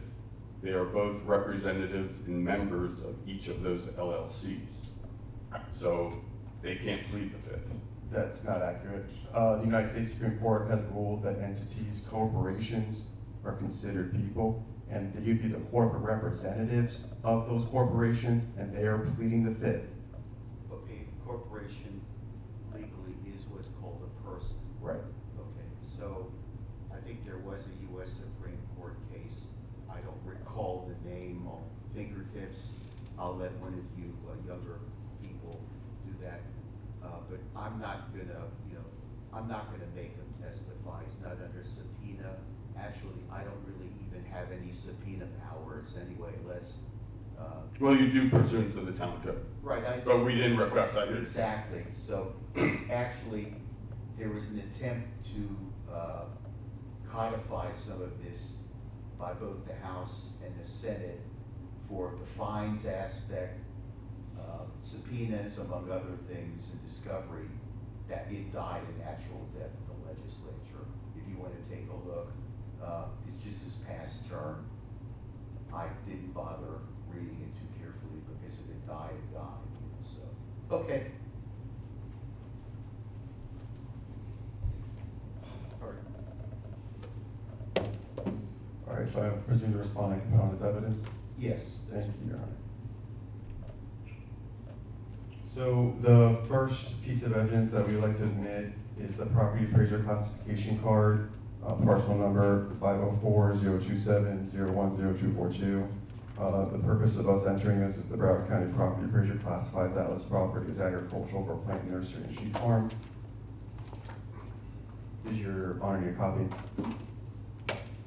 I made copies of everything here, but if you have a copy, I'll take it, whatever your pleasure is. If you have the copy and you find that to be appropriate to admit, I'm fine with that as well. It doesn't matter to me, I'll tell you what, if you made the copies, we both probably murdered a bunch of trees, extra trees here, so let me. To your point, I did not make a bunch of Okay, copies then we. for can cover environmental the purposes that trees. you're referring to. Okay, all right, okay, so so what's the one that you want it marked for identification or put in? The property appraiser classification card. Okay. That'll be. Mr. Hickler, these are the documents that were sent via the link, exhibits 1 through 10 as identified. Right, okay. Will be by Mr. Simon. Okay, so responded, are we gonna still do numbers for? Right, okay, I kept it, okay, so yours will be number 1, exhibit 1. This is what you sent yesterday, the link, okay? All right. That's correct. Well, that was why I went with numbers and I went with letters. And I'm fine with letters too, whatever you want. No, numbers, I'm gonna keep it easy, okay? Okay. All right. So respondent number 2 will be property appraiser map of the agricultural classification itself, which includes the barn and pertinent areas where the agritourism events that are subject for today were held. So are you just listing the exhibits, or are you putting them into evidence? That's precisely what we just spoke about, because if I was gonna give copies, that'd be I think the procedure you're referring to is putting them into evidence, correct? I'm asking you, are you listing them out right now, or are you saying exhibit 1, you are entering that into evidence? Thank you, counsel. So exhibit 1, the classification card, we're entering into evidence. Okay. He has to ask me, like he asked you, whether there's an objection each time. Well, yeah, I agree, but Okay. you didn't ask, so I just assumed we were moving on. Any objection to exhibit 1? No, magistrate. Okay. How about go ahead, state them for the record. Thank you. Respondent number 2, property appraiser map of agricultural classification for the reasons already stated. I do have an objection to this. I don't believe, is this a direct printout from the property appraiser website, or was this altered with nursery and sheep in colors? This was provided by the property appraiser's agricultural appraiser. Okay, so this wasn't, so nursery, sheep, and colors were directly from the property appraiser?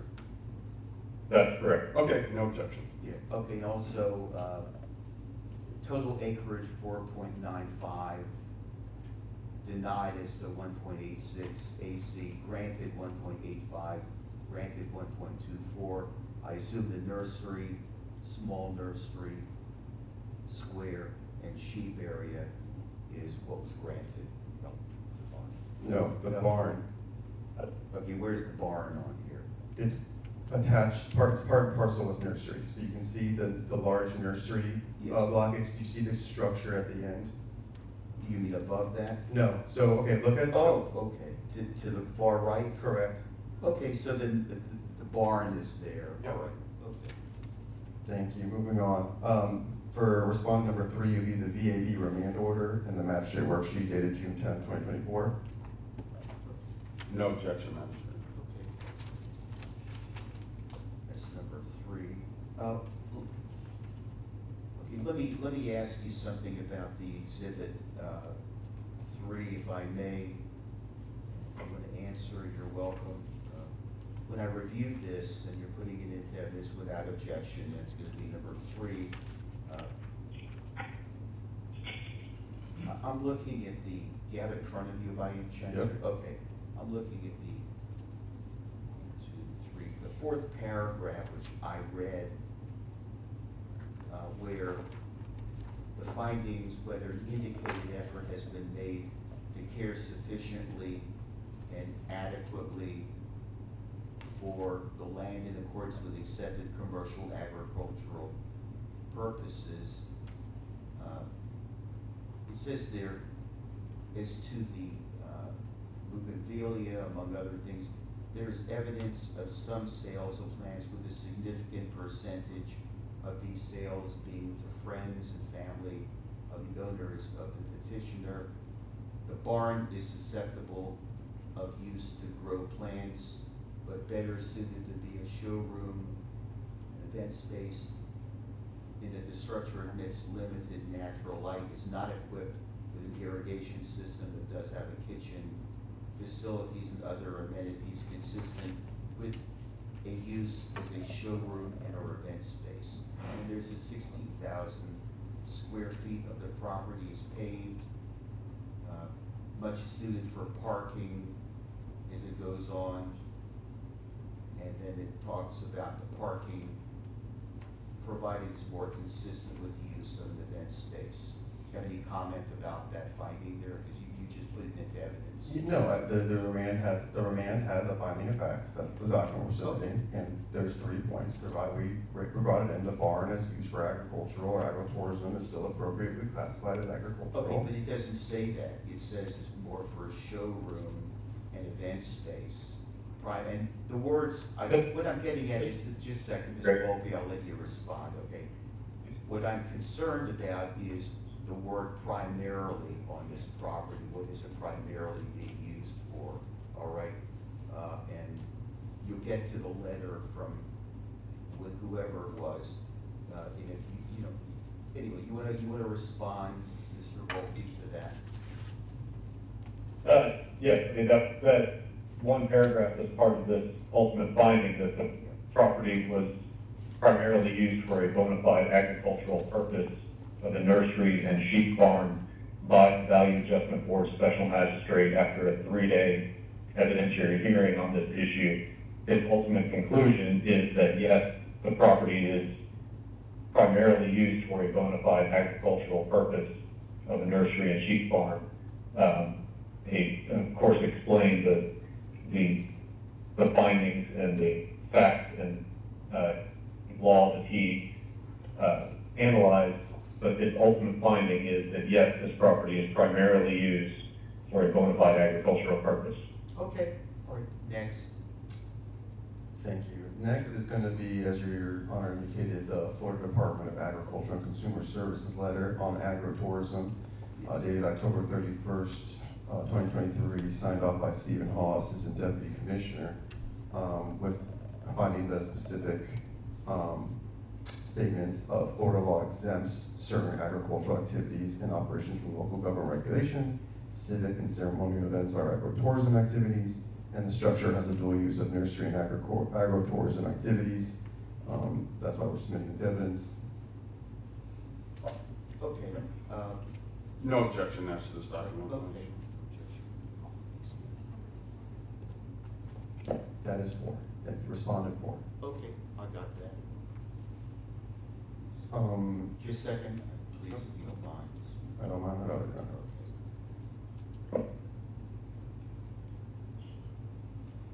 Okay, and it is cited in chapter 570 where it defines 570.86, one in parenthesis, any agricultural related activity consistent with a bona fide farm. The rest allows members of the general public for recreational, educational, any other activities, including farming, civic, ceremonial, training, harvesting, agritourism activity does not include the construction of new or additional structures or facilities intended primarily to house, shelter, transport, or otherwise accommodate members of the general public. Any comment about that? No, in fact, we're going to be, as respondent 5, submitting the actual statutes in full, so they're read together. Okay, so you disagree with that finding? No, I think you just, when you do statutory interpretation, you read the statute as a whole, not in part and parcel. All right. But, Mr. Magistrate, if I can respond to that, I would point you to the case. It's Orange County the Ninth Judicial Circuit. This is Rex Groves versus Orange County, case number 2022 CA 010534. And I apologize. Well, this issue is not going to come up, but this case, and of course, in your conclusions of law, you can find to this case, it specifically identifies that that construction provision relates to facilities and structures, and that activities are separate determination. And this is from the circuit court, that activities such as events, cultural, civic, and ceremonial is a separate analysis, a separate determination of agritourism. The construction of structures and facilities, and in this Orange case, it was related to an RV pads and utility connections that were unrelated. It does not fall into agritourism, but the purpose of this case and the holding of this case is that activities are separate and apart from that section of the statute related to structures and facilities. And currently, there's no claim that any structures or facilities on the Atlas property are in any violation of the town's code. You're saying that there's no claim. All right, any response or not? You want to say? The town, we've already made it clear that we believe that the that the barn, in parentheses, was built primarily to use it as an event space. We've maintained that from the beginning. And does not comply with the agritourism statute. All right.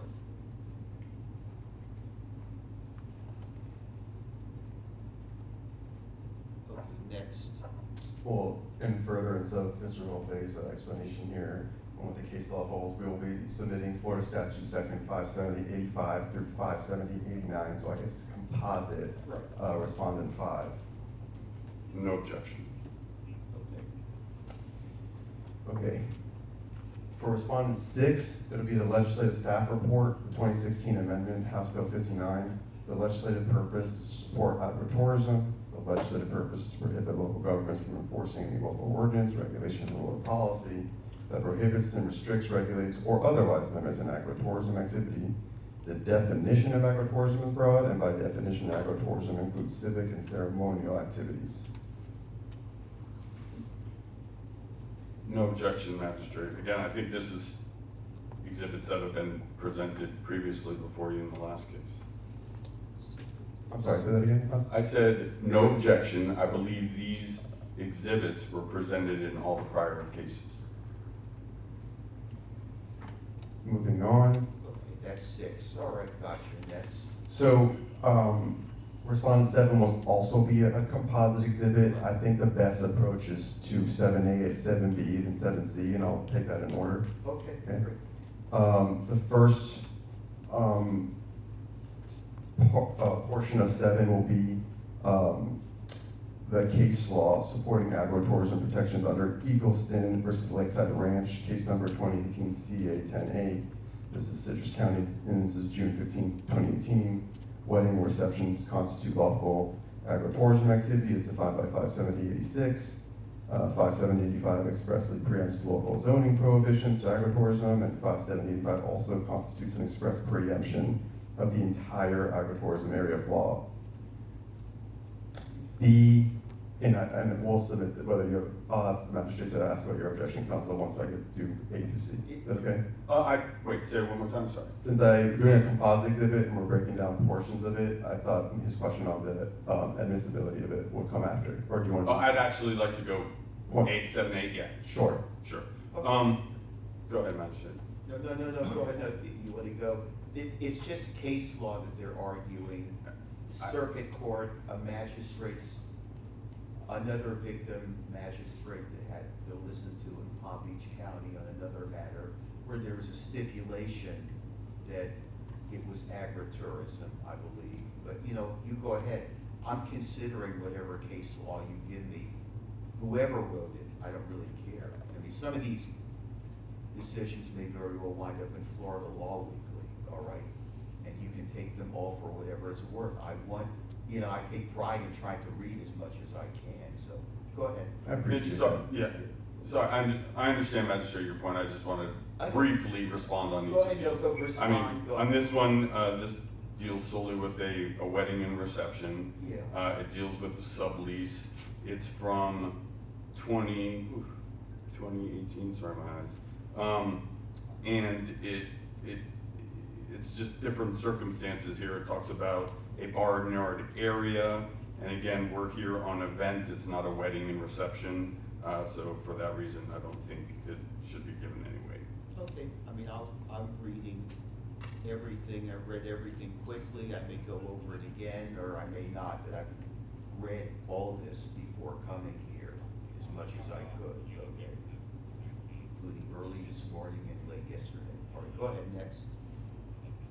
That's fine. Also, I just want to make it clear, as far as taking that position in these proceedings, I believe the town would be stopped from taking the position, judicial estoppel for that matter, more specifically, that these are not precisely on point because they've taken that precise position as well. So you can't have it both ways. I'll consider them for their worth. I agree. Thank you. Across the board, okay? Appreciate it. Okay, next. Okay, it's all right. So 7B will be the White Trail versus Palm Beach County final order for Palm Beach County Code Enforcement, July 3rd, 2023. For the proposition that 5785 subsection 1 eliminates duplication of regulatory authority over agritourism activities and prohibits local government from enforcing ordinances that prohibit, restrict, or otherwise limit agritourism activities, finding a violation of local government's use prohibitions, such as assembly prohibition, and that is in conflict with state statute, and in doing so, that would be unjust. That was the 5th Judicial Circuit, and that was a final order and judgment. It was a summary judgment, and ultimately, did they stipulate to this, or? Actually, this is a magistrate. Yeah, this is a final order. So this is B, okay, I've got the final. The White Trail at Hideaway Farm LLC is the respondent in that case. There's something good. Is that the Palm Beach County one I've mentioned a number of times? It is the Palm Beach County Division of Code Enforcement. I'll come to that. All right. Okay. That's the Palm Beach County, right, it's stipulated, right? And lastly, we're entering the Leon County versus Williams case after the Second Judicial Circuit of Florida, decided on June 2nd, 2021. I'll consider those as well. I'll consider everything. Thank you. Okay, we're moving on to respondent 8. This is our evidence of the April 3rd, 2025 Pinco de Mayo civic event.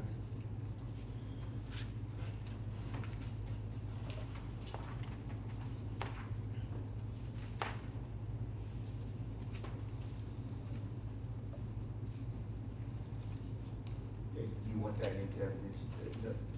Yeah, I do. We referenced several times also that it was, you mentioned Sylvester, but more specifically, Pinco de Mayo supports breast cancer survivors, patients, or previvors, patients, and survivors. And I just want to make clear the purpose of this event, as well as our relevant advertising information. I saw the Sylvester Clinic, University of Miami. Mm-hmm. It's somehow the proceeds are going to go there or somewhere for cancer research or some other for breast cancer. Correct. All right, I know. No objection. Great. Thank you, counsel. 9 is the town of South Lake Ranches code provisions. This is going to be sections 035 -080, 045 -050, 045 -060. Okay, that's copies of those somewhere around here.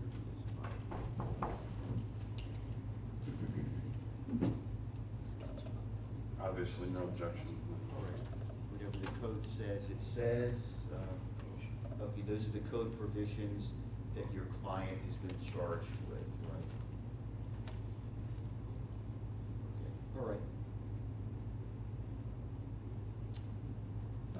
Then, finally, our last exhibit is code case, the notice of hearing for today, actually. The code case number 2025-146. Again, no objection, Madam Chair. All right. That's number 10. Okay, very good. So at this point, we'd call our first witness, All right.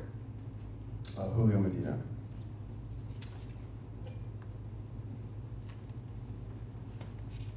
Do you think there'll be more exhibits or not? Probably not. Just some brief questioning. Okay, go ahead. All right. Go ahead. Good morning, Mr. Medina. How are you? Okay. And what's your job, Mr. Medina? I'm the code compliance director here at the Town of Southwest Ranches. Sorry, can you speak up? Sir, I'm the code compliance director for the Town of Southwest Ranches Why are you here today? to present a case on a repeat violation of a town ordinance. Okay, who issued the complaint? This is a repeat violation. We don't need a complainant. You don't think you need to identify the person who made the complaint? No, not for a repeat violation. But it is in relation to a sound violation, isn't it? It's for a use violation.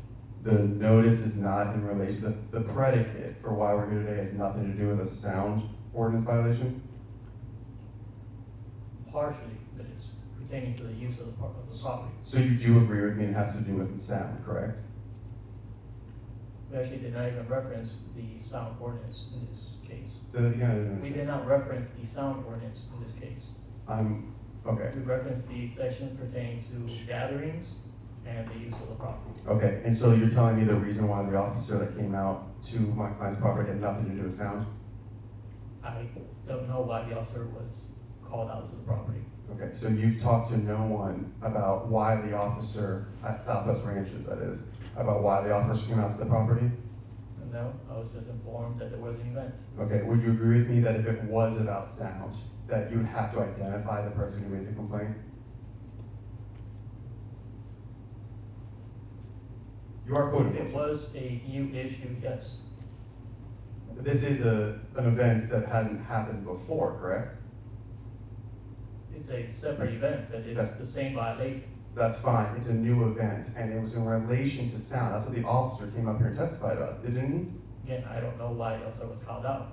But you were in these proceedings here today, were you not?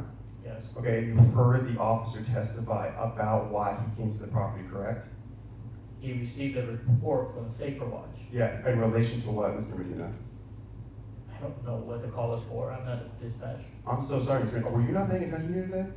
Objection, Your Honor. I mean, he's battering. I am not. He was a witness to You're the officer's battering it, and testimony. you're saying, was he paying attention? That's correct. So Be professional. I think I'm being as professional as you're being to my Counsel, it's sarcastic, please calm down, okay? I know that both sides feel strongly about this, so if you have a question, bring it to my attention. I'm the one that has to decide these matters, but don't, was he not here? Of course he was here, all right? So just stop it. Ask the questions, let's be professional, but let's stop the animation that may be happening here, all right? Let's go, all right, let's go. I absolutely object to that characterization. You can object to all you want, let's go, all right? Okay. Let's go. Were you here when the officer testified? Yes. Do you recall why the officer, per his testimony, was asked to visit the property? In response to a call from Safer Watch. And do you recall why the call from Safer Watch was made, per the officer's testimony? I do not recall the officer specifying exactly why. And I don't see the specifics of the report. I don't see any of that, so I don't know. I understand. So is it your testimony here today that you do not recall the officer who testified not too long ago that he was called out in relation to the noise derived from the property? No, I do not recall that specific thing. Okay.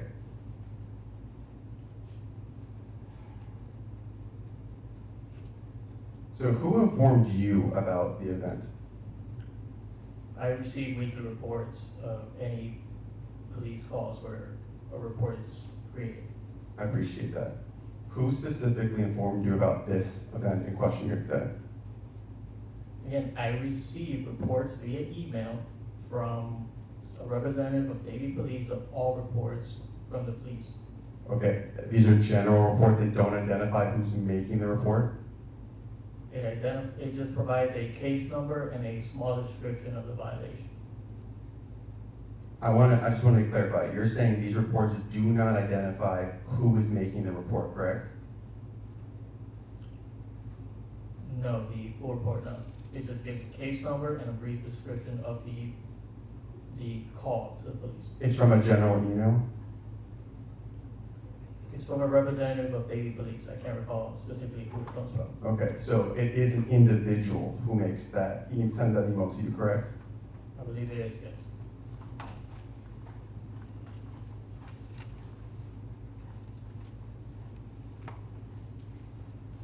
I have no further questions for this witness. Okay.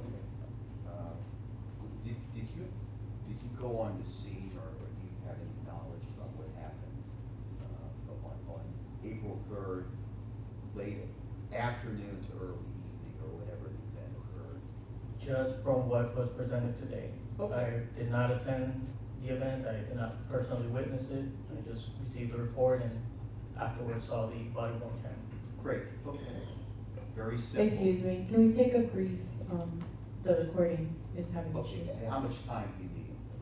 Just give me a second, it's not You working. want to take 10 minutes so everyone? Sure. Madam Campos, when did the reporting have issues? It just. Just now? Yes, sir. Off the record. Yeah, oh yeah, we'll reconvene in 10 minutes or 7.5 minutes. Okay, whatever. Oh, you're ready? Okay, no, we can, go ahead. Oh. Unless you want time, you tell me. Is Mr. Volp still on? Yes, I'm still here. Okay, just checking on you.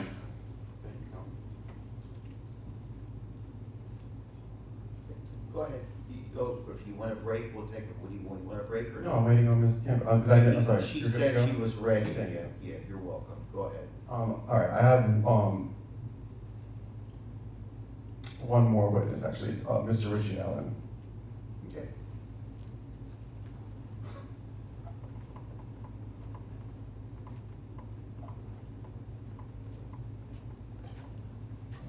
Come right here. You Your Honor, I stand wasn't- I behind the wasn't mic. Let's go. I wasn't sworn. Okay, let me get the exact words. Do you swear or affirm to tell the truth, the whole truth, and nothing but the truth? Please affirm. Yes. Okay, let's We're- go. Mr. Allen, what's your job? I own a private investigative company in the state of Florida, and I also do security consulting. What did you do before that? I was a police officer for 31 years. Were you at the event that's in question here today? Yes. Okay, and who did you interact with as it relates to the complaint that was made about the event? I interacted with Timmy Church, who's the police officer, and a neighbor. Can you give us your observations in as much detail as you can remember about your interactions with the officer? Yes, I think the video pretty much speaks for itself. In all fairness, I worked with Officer Church many years ago when I was a police officer, and I'd like to apologize to Your Honor for dropping that F-bomb. I was a police officer when they didn't have videos, so I apologize for that. Guess what? I've used it many times before. You're forgiven. Next, go ahead. That's all right. So I think we all have. already. my interaction with the officer was to advise him that there was ongoing litigation with this particular incident, Right. and that my role there was to act as a security consultant to make sure that the noise wasn't loud, and also interact with neighbors to make sure that they didn't have any complaints as well. Did the neighbors have any complaints? No, specifically, I went to the neighbor just to the west. No, that would be just to the south of the property, and that was the closest where the music was playing. I can't remember the lady's name, but she was on the video. All right. And I asked her, I said, do you have any complaints at all about the music and all? And she said that the only complaint she had was the officer parked in front of her driveway and she couldn't get out. So she actually called the ADPD and said, hey, I can't get out of my driveway. So I think you can see in the video that the officer kind of parked adjacent, right in front of the property, and was right across her driveway. But she emphatically stated no. She goes, I could hear the music early on, and it didn't bother me. She goes, but now it's fine. She goes, I don't have any problems with that. So the only complaint that was made by the neighbor was in relation to the Davy PD Yeah. approaching the property? Yeah, exactly. And then I gave her my phone number, and I said, listen, if you have any issues, let me know. We want to make sure we're good neighbors here, and we don't negatively impact. As we saw in the video, you walked out to initially greet the officer, is that correct? Yes, that was me. So you were standing by the street? I was actually, I believe I was standing on Mr. Rodriguez's property, or very close to the property line. Fair enough, but I'm saying, were you standing close to the street? Oh, yes, Were you able to observe what the street looked like? yes. I'm Huh. very familiar with the street there. How many lanes is that street? Three lanes. Okay, and how was traffic being handled at the property? On the property, I think they had 10 valets. Don't quote me exactly. I think they had somewhere around 10 valets that were, when they were pulling in, you'd pull into the property, the driveway area, get out of the car, much like a restaurant. That makes any sense. So they had a bunch of valets that would take care of the cars inside the parking area. And I was also responsible for the traffic, so I would go out and monitor the traffic to make sure nothing was impeding. And as the officer said, traffic was not impeding anything at all whatsoever. Okay, and in your, how many years did you serve as an officer? 31. In your 31 years serving as an officer, did you feel that in observing traffic during the course of your duties, did you feel that the traffic outside of that event was in any way causing harm or danger to the neighbors or to the town? None whatsoever. Okay, no further questions. I have a couple. Mr. Allen's, It's Alan, not. oh, Adam. Yep. Adam Ness, all right, no worries. Mr. Allen. So, were you hired as a security consultant? Were you paid? Yes, sir. Okay, and how much were you paid? $500. Okay, and, That was for the month, not for just this particular event. okay, so it wasn't this particular event, it was over a course of a month. I was paid for this event, but also the upcoming events that are occurring. Gotcha, and what upcoming events are occurring? To be honest with you, I don't have that information right now. I know that there's 2 or 3 other events that are occurring within the near future.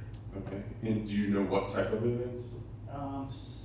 Quinceañeros, I think, which is the Hispanic birthday type thing. And I believe another one was actually, I wasn't sure. I'm going to say Fair enough. birthday, but I'm not gonna hold you to it, if you know, you know, okay? And so for this event, did you devise a security plan? Not a written one, no, sir. Okay, and what kind of plan did you devise? Again, as I stated earlier, my main concern was that the neighbors or people in the area were negatively impacted by this event. And by that, I mean, was traffic being negatively affected, impaired? Was the noise ordinance being violated? Or was, even if it wasn't, were there neighbors who were impacted negatively by the noise? So I wanted to do those as well. And general security. Because Mr. Rodriguez denied a police permit, so he can't have security there, police security there, so I was there as that as well. Okay, so if he's denied a permit, he can still hire a security consultant or security, correct? Yes, As he did in this case? that's correct, sir. Okay, and so for this specific event, what did you personally do or oversee to make sure those concerns you had, noise, parking, security, et cetera, what did you personally do? That's a good question. So the first thing I did was I spoke to the head of the valet, and I said, okay, what are you guys doing? What are you planning here? Going to get the cars into that initial parking area. I don't know if you're familiar, but when you pull in, it's a pretty large parking area. And so what the head valet guy explained to me was they're going to be jumping into the cars there and then parking around the rear of it in order to not block, I think it's 148 Volunteer Road, or negatively impact that. So I said, all right, if you need me more additional help, or let me know, I'll help you with that. Second thing I did was I met with the entertainment people, the DJ, the party planner, and I explained to her the concerns because of the ongoing litigation that Mike has with with the town of Southwest Ranges as far as the noise is concerned. Like, hey, we really have to stay on top of this. Please have the speakers pointing inward, not outward, and we'll be reviewing and monitoring the music at certain times to make sure that I can't hear it from outside in the street area, which I did several times. And you could barely hear the music the times when I went up and monitor it, just like that. I think the video shows. I think if you listen to that video, the sound of the cars are going by are much more than the actual music itself. And also, I walked up and down and looked at the vendors to make sure that for safety issues. I used to work special events a long time ago, Super Bowl, stuff like that, so I'm familiar with different fire regulations and stuff like that, so just general safety stuff. So I would say those are the three things that I was aware of. Okay. How, and so when you said, so you talked about meeting with the party planner, you talked about meeting with the DJ. Was there one DJ or multiple DJs? No, just one, a young kid. Okay. When I say young, probably 19, 20 years old. Fair. And then as far as the party planner, was that hired by Pinko or the organization, or do you know? Yeah, that I can't, I don't know who's gonna do it, I'm sorry. Okay, no, that's acceptable answer. And then regarding the vendors, about how many vendors were there? Okay, so we're gonna use the word vendor. For example, there were charitable organizations there, the University of Sylvester Center. There were people who were selling honey. There were some different food vendors there. So, to your question, how many were there? I'd say maybe 10, I guess. Maybe a little bit more. I'd say 10 is probably a good guess. Okay. And about how many attendees? I mean, you were the head of the security, so how many people do you think attended this event? I'm gonna say, you mean in and out, or what was the most? Over the course of the night. Maybe a couple hundred. Okay. Do you think it's, I mean, the literature that we saw from Pinko de Mayo said around 350 or more. Is that fair? And the entire night were 350 people, including the vendors in and out of there, with the valet and the workers and all that. Yeah, I think that would be fair. And then, so some of the sponsors, do you recall any of these sponsors being there? 11 Vodka, did they have a setup? Yes. Okay. Terramina Tequila? Don't remember the tequila piece. Okay. Prime Liquors? No, not particular, not. Bodega? Bodega what? Was that a restaurant? So, yeah, restaurant. Right, there was a particular, vendor that was, doing, I think it was Cuban or, Puerto Rican food, I'm not sure. Did you have any? I did. Okay. What about? You better say Cuban. Go ahead. Cuban. Sushito? Yeah, sushi was excellent, I tried that. Okay, you had some of that too? Okay. How about Mai Kai? Do you remember them? Yes, the old that's the old, actually, the new one. The new revised, yeah. Restaurant, yeah. And they had a vendor or booth set up? They did. Okay, what were they serving, if you They were recall? serving, of course, their famous Mai Tai in little sample glasses, and also they had some appetizers that particular to that particular restaurant. Okay, do you remember an empanada vendor? Wasn't familiar with the empanadas. And there's several here, I'm not gonna ask you about all of them, but then regarding, because you also mentioned that your head security was of utmost importance to you. How about regulating, because there was alcohol being served, how about regulating alcohol? Did you see any incidents that you had to step in, or? No. Mostly doctors and professional people that were there, and not saying that doctors and professional people don't overuse alcohol, but this was a strictly professional people who had money, like I said, doctors, things. Okay, and what were the hours of the event? Who would ask me that? I would say, I got there about 4:30, so they were setting up. People started to trickle in. It was hard to discern when it first opened up, if people were working there, were vendors there, or whatever. I'd say somewhere around 6:30, maybe officially, and then it ended somewhere around 9:30, I'm guessing. Okay, and was that it ended around 9:30 for attendees, or were vendors, they broke down afterwards? When was like the last person leaving Cielo Stars? So as in most events, you have the vendors, some leave early, so some left before that 9:30, and then I would say the majority of the vendors, were breaking down somewhere around 9:30. And so let's go back to parking in the valet a little bit. You said there were about 10 attendants for valet? I'm not gonna hold you to it, That was but my sure. estimate, yes. Okay. 17. So 17. So in the video that we all saw, there was one attendant, so did you have the value, I know you said you worked with the head valet. So what was it that you worked with him on? Because we saw one attendant at the entrance. They were kind of directing traffic in, is that their sole purpose? I had no idea what that valet was doing out at that particular time. I really Okay, didn't. that's fair. Yeah, I know they weren't taking cars out there, at least when I saw them, they weren't taking cars out there, you know, they were responsible for doing the cars on Mike's property inside that parking area, at least that's what I observed. Okay, and talk to me a little about, so when they would enter the venue, an attendant would come up to the car, what would happen next? What I personally observed was typical, like when someone pulls up to a fancy restaurant where there's a valet, they would get their keys, give a ticket. Sometimes the people would hand money to the valet guy or not. Valet guy would then take it over to a common area for them, the key there when he was done, and then proceed to the next car. And there were some, sorry, in the video we saw some, I know the magistrate referred to it as a tram or a golf cart. Were the attendees then transported maybe to the main part of the event?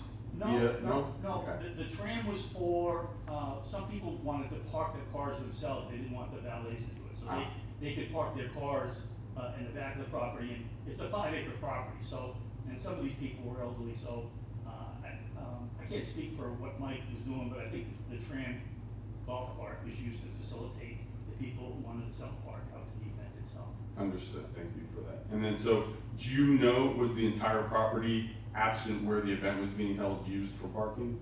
I'm sorry, was there? Sure, so there's an area where the event was being held, and then you said that it's 5 acres, so there were parking in some areas and in other areas. So was all of the open space used for parking? Not all of it. I mean, there was a portion of the 5 acres that was used specifically for parking, specifically for the event, and then for the where the valets were taking care of the cars. Okay, so there was there was a separate area for valet and there was a separate area for self-parking. I think that's accurate. Okay. And as the security consultant, did you consult with the town as to any parking arrangements or asking for extra duty officers on the roadway or anything of that nature, or was that not in your security role? I was aware via Mike that the Davie Police Department, via the town Southwest branches, was. I missed that first part. You were aware? With a conversation that Mike had to me. Oh, Mike, sorry. He specifically stated that the town of Southwest branches has denied him a permit to have police officers. And he wasn't sure of the reason why that was. I think Julio was involved in some of that too as well. Okay, so that was in for this specific event? No. Oh. For any event, he's not allowed to have he's not allowed to hire a private detail officer on that property. Okay. So that's different from my other question. My question was as to traffic concerns, because one of your concerns was traffic entering into the property. Yeah, one of my concerns was to make sure that traffic was safe. People Okay. in and out safe. That's correct. Okay, can we play the body worn camera real quick? I have a question for Mr. Allen regarding that. And I know you watched it, but I just want you to see it so you can visualize it. Actually, that's the first time I saw her. Oh, okay. Well, I meant, yeah, you saw it correctly. And I'll tell you when to stop.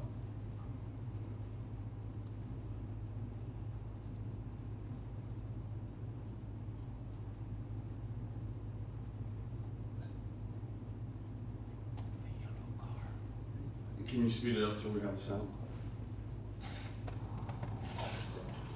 Okay.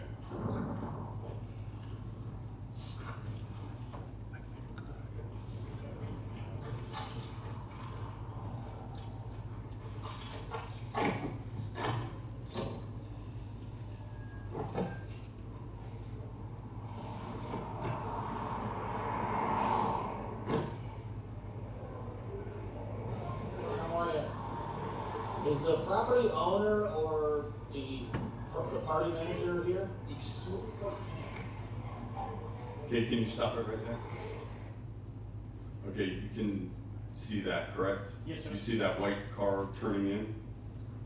I don't know if it's white, but I can see Okay. the car turning in. So one of the concerns as a traffic security consultant for this is you don't want to impede any traffic going north-south, correct?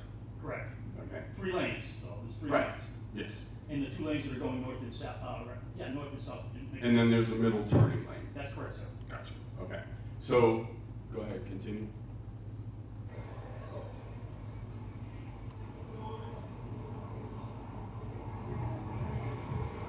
Stop right there. Leaving the property.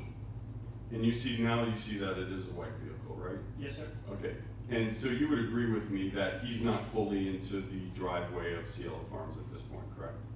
Yes, I would agree with that. So meaning he's partially in the roadway, correct? Yes, right now, as it stopped, I don't know if he's actually stopped there or not. If we could play the video. We'll play it, sure, bud. But, yeah, he's, based on that, he's impeding the traffic, if in fact he is stopped. Okay. Continue. The property manager or the owner. So he actually reversed it. You see that, right? So Yeah. stop there. I did see that. So he's actually in the middle of the roadway there. That is reversed. correct, yeah. Okay, and that's a problem. That particular one car, what they did, stupid people sometimes drive stupidly, you're absolutely right. So I should have caught that, I wasn't out there all the time, I was doing other activities, so Okay. you are correct. Continue. Yeah, please.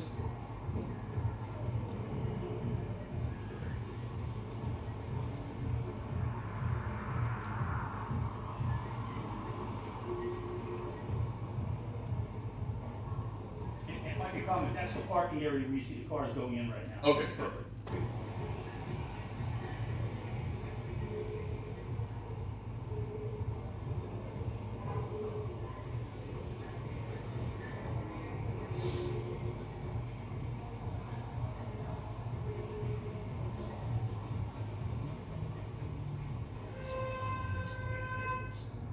Okay, stop it right there. Yeah. And Keep it stopped, I'm gonna have, go ahead. Sure. Please. And so, initially when I had made the term stacking, have you heard that term before, stacking?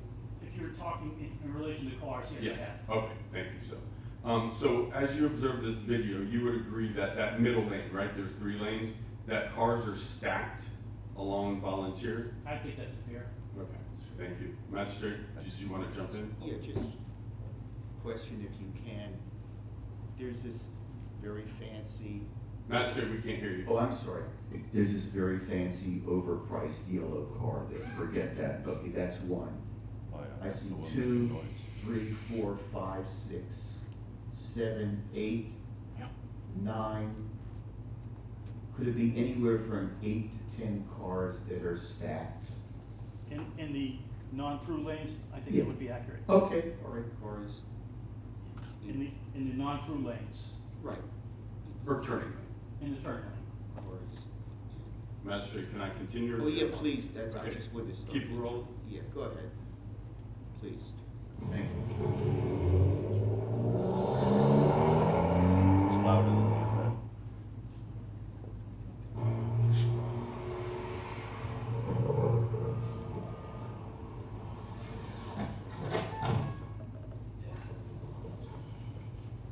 And this is where you discussed that he was blocking the neighbor's access and he moved his vehicle. Yeah, I want to throw Timmy under the bus. For a little. Understood.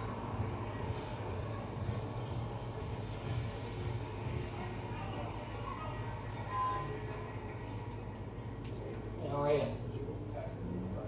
What's that? Okay, stop it right there, please. And so, were you aware, did it come to your attention that people were parking across the street at Publix and walking across the street into the venue? I don't know if I was aware of that. It wouldn't surprise me, right? But I just wasn't aware of that. Okay. But you would agree this couple right here that's interacting with Officer Church did not drive into the venue? Again, probably not, but I don't know, I didn't speak to Fair. her. I don't see a couple, I just see one. Is it a couple? I think, go ahead, let it roll. Yeah, no, exactly. Yes. Have a good night. Take care.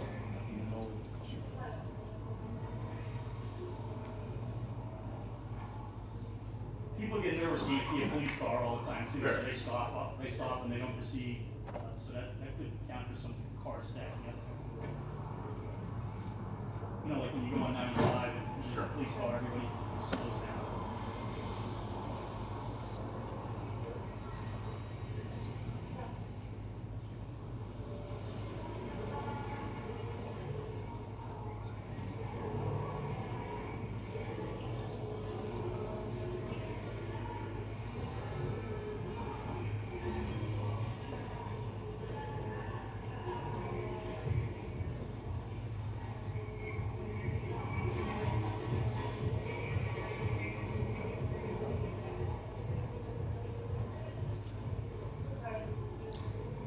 And for the record, you can hear the music as we're sitting here right now. Yes.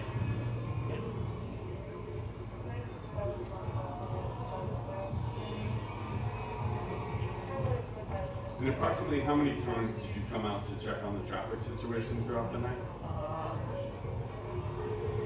didn't say half dozen. Toward the end of the night, I didn't have to go out as much because people were already inside. It was more toward this time than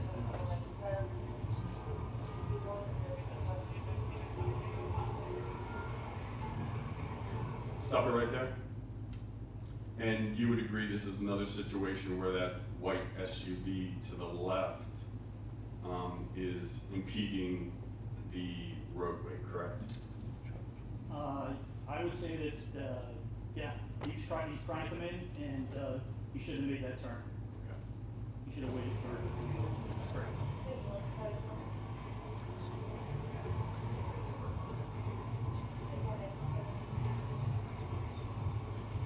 Well, a police officer probably could have handled that.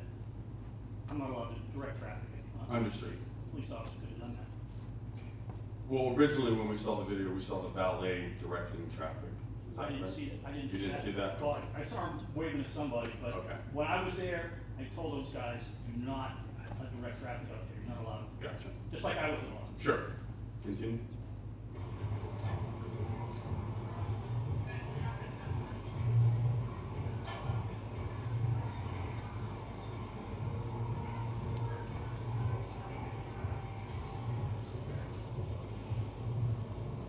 I guess so. Stop it right there. And you would agree that this person is walking into the venue, not driving in as well, correct? Correct. Okay, continue.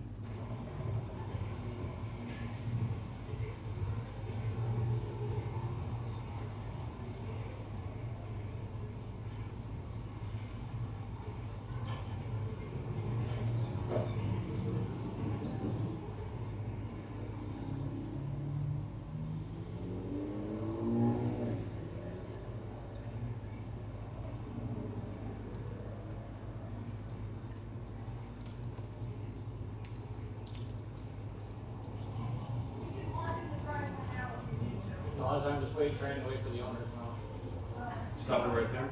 And did you indicate that you followed up with the neighbor? That's the lady that I spoke to. Okay.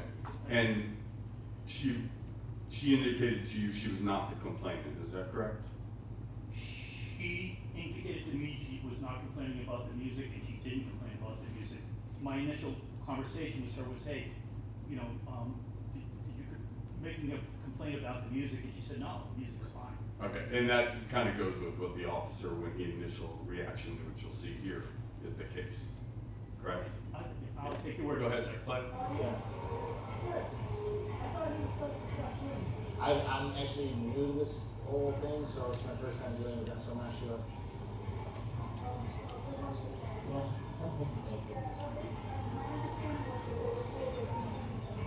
Yeah, I don't. It's always an issue because people in my driveway, I don't know. Right. It's addresses here instead of, you know. Gotcha. I've heard about it. I read an article. Stop it right there, please. And Mr. Allen, as the security consultant prior to the event, did you talk to any of the neighboring property owners, give anybody a heads up, say, hey, listen, we're doing this, or, you know, anything of that nature? No, sir. Okay. continue. Okay, so I'm not sure what, so I'm just trying to,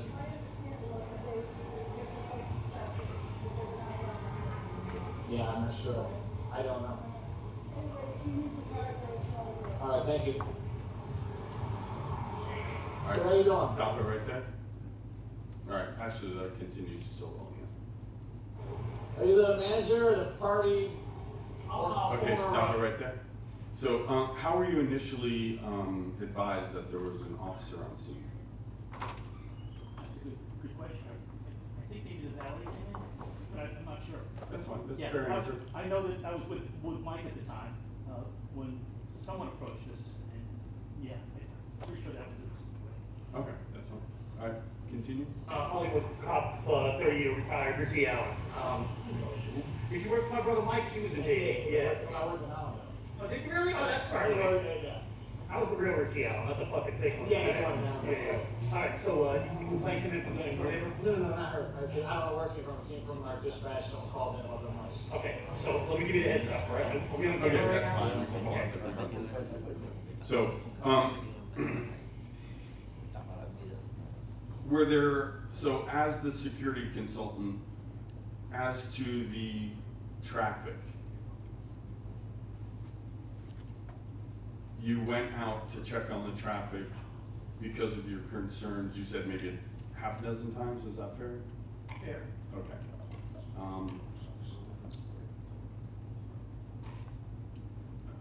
Just check one more thing.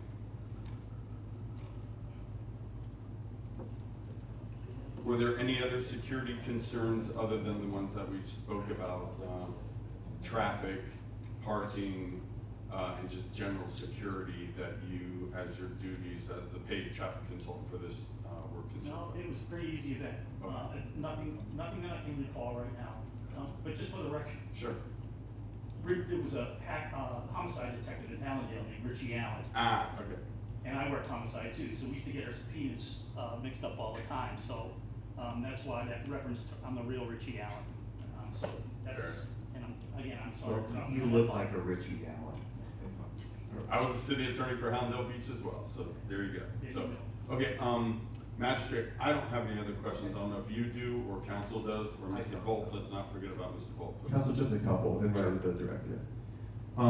So since we went through the video that was in relation to the complaint made against the property, can you describe a little bit to us your experience during your time on the force with anonymous complaints? Yes. To be quite frank with you, we didn't investigate anonymous noise complaints, and especially the Safer Watch stuff, which I found out. I researched, but yeah, we didn't investigate anonymous complaints of noise. We just didn't do it. Anonymous complaints of gunshots, or I think I see someone breaking into a house. Yes, we went, but noise complaints, no. Because anonymous noise complaints are not within the scope of your duties as an officer? Yes, that's fair. Okay. And just one question, council was asking about the amount of people at the event. It seems like you were guesstimating about, in total, it was about 300 people. My question is, at any given one time, was there 300 people there? No, that was the 350 people, or 300 were vendors, people who were working there, the valet, and the people who were going there. Meaning throughout the entire night, there might have been that amount, but not at any given one time. Again, these were older professional people. A lot of people left early before that night, and I can relate to that, driving at nighttime and stuff. Yeah, so Yeah. people coming and going. Thank you, and no further questions. No further, can you check and see if Mr. Volk has any questions? Mr. Volpe, you're up if you have any questions. No questions, thank you. Okay, I have no further. Thank you very much. Thank you. I have one. Oh, I have one question for Mr. Adams. Again, as the security consultant for this property, one of your main concerns was traffic, correct? I was a security consultant not for the property, but for Mike. Mr. Allen, can you say those mics? I was the security consultant for Mike. I'm sorry. Right, and not the property itself, but I had some security concerns, yes. Were you aware that there's 3 lanes in total, as you indicated, but there's 2 lanes that are for north travel, meaning the lane that was being utilized to go into the property is actually a northbound lane that is meant for a turn lane into the Publix. I think that's a breakdown lane, Julio, I would take a look at that. If you wanna get an aerial Google view, I took a look at it, I think that's a breakdown lane. I don't think the turn lane starts till, a little bit north of the property. I may be mistaken on that.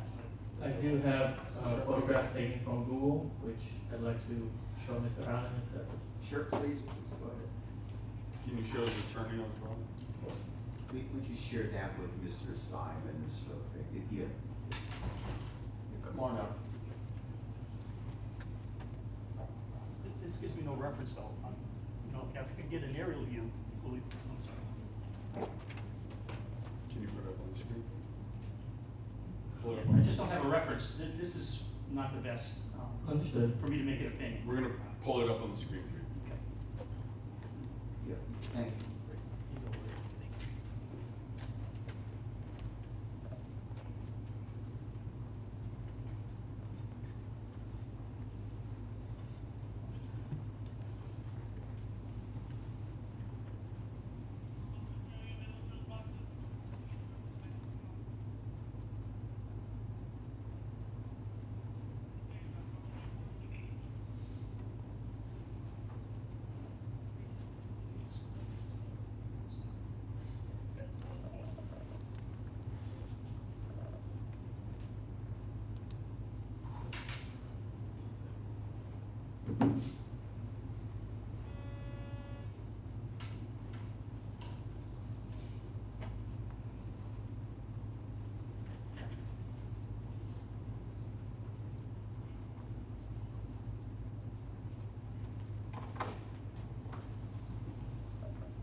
Mr. Allen, is that the entrance to the property in question for Cielo Farms?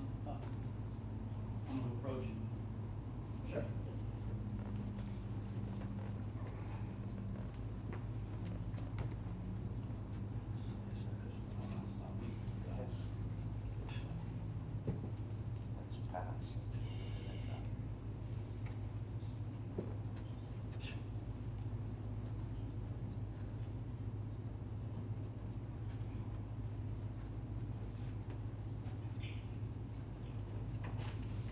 That's looking south, is it? That's looking north. Okay. That's looking north. I'm sorry. That's basically going.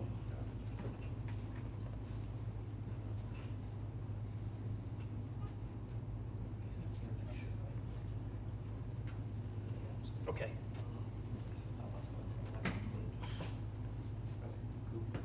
So, Mr. Allen, based on the photograph you're looking at, you would agree that it appears that the vehicles that were entering the property were utilizing the northbound lane in order to travel south and into the property.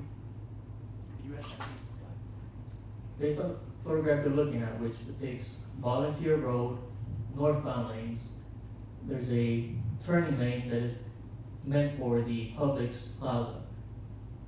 That is the lane that was utilized by the vehicles that were being stacked up in order to enter the property at 4680 Volunteer Road. Is that correct? If, you know, I don't know if it looks like that right now, I don't recall there being an arrow pointing in like that. I'm not saying it doesn't exist, I just didn't see that. And I don't know if there's an arrow after that that we can't see that allows people to take a right into his place, I don't know. Fair enough. However, Google Street View does indicate this photograph was taken as of February 2025. So if that were the case, and this is an accurate depiction of that road, it would appear that the vehicles were stacked onto the northbound lane in order to enter the property. Is that correct? I would have to see, again, if you could go south, I don't know.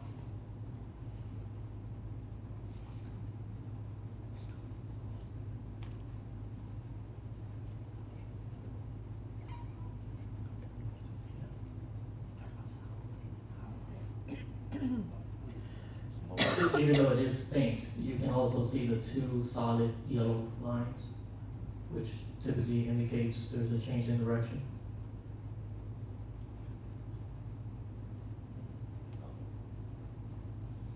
Yeah, I don't see the solid lines like you do. I mean, they look kind of crappy, to be honest with you. But yeah, I mean, just because it's an arrow doesn't mean that people are prohibited from taking that left turn in there. I mean, But the two solid yellow lines would. Is that not correct, as your experience as a police officer?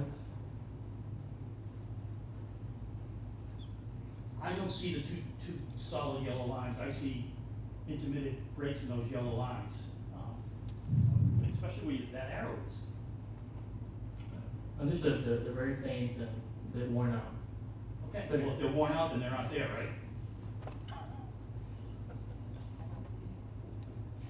Okay, Yes, sir, Your Honor.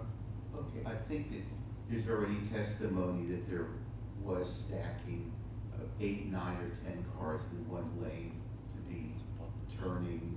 So if that, for whatever that's worth. Okay, no, I'm just, Mr. Simons, you have any Just questions? in light of Mr. Medina's scope of questionnaires, a couple questions. Sure, please. Who would be regulating those cars coming in and out of the property on that road? Who should be? No, who does? Officially, The police. correct. And my client wasn't allowed to have the police there, correct? That's correct. All right, no further questions. Just one quick follow-up. Do you know for this event, did he request any police, or did he hire any private security? Private security was. Other than you, correct? Yes, I had a conversation with Mike because Mike had said, well, is there another police agency we can get? And tried to get FHP, and for some reason they turned us down as well. And I don't know the reason for that, Mr. Dubé. Okay. Magistrate, did you have a question? No. No, I'm good. Think you're good? Okay, thank you very much.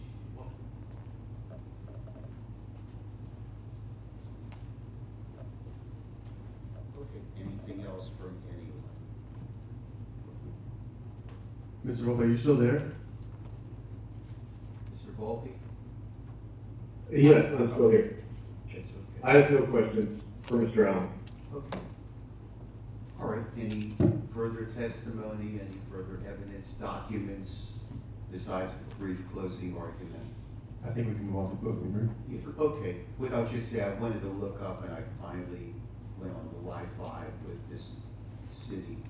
A corporation does not have a right, the Fifth Amendment right of self-incrimination. However, officers of the corporation do, all right? So I just wanted to confirm that, it's maybe Tweedledum, Tweedledee, but I like to confirm that. I don't know the name of the case, so.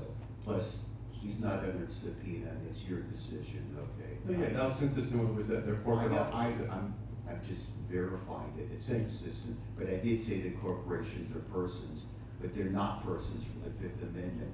Officers and personnel are. So I was 80% or 78.6% accurate. I appreciate it. Okay, next. All right. Okay. Closing? Yeah, that's it. Sure, okay. Thank you, Magistrate. Again, this is a repeat violation. This is based upon your previous final order that was upheld by the Circuit Court acting in its appellate capacity, as well as the 4th DCA. The town is seeking the maximum penalty that you put in that in your final order, which is $5,000 for this incident, and we're asking that you make a finding that it was irreversible and irreparable based upon all the evidence from the town that you heard today. All the arguments that were made were based upon prior arguments that have gone up and down the appellate court system. Each magistrate has heard these. Absent the new case law or magistrate order, et cetera, that they've provided, which are old and could have been presented previously, but weren't. So, again, magistrate, the town has presented the evidence to show that this was a repeat violation based upon the evidence, the testimony of the officer, the body worn camera, testimony from Mr. Allen, as well as all of the exhibits presented by the town. So again, with that being said, this is not agritourism. This is an event.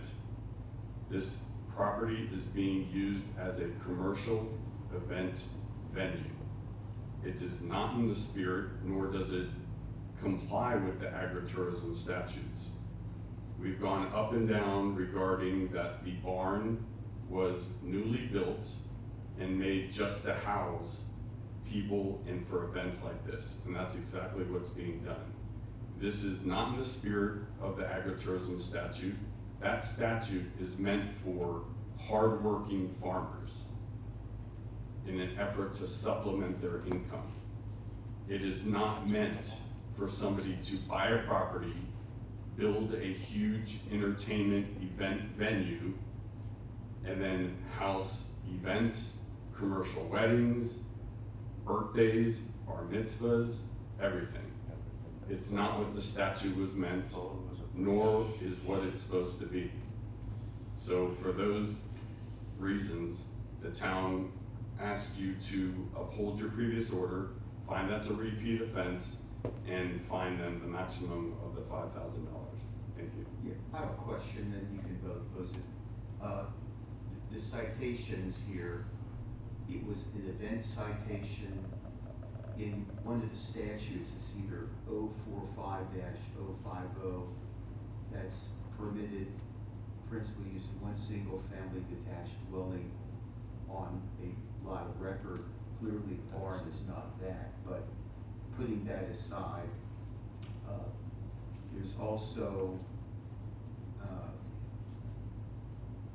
35-080, indoor and outdoor assembly rural and agricultural districts, to help regulate large and recurring assemblies that disrupt the quiet use and enjoyment of residential properties. There's a citation with that, and also noise with, I think it says amplified noise.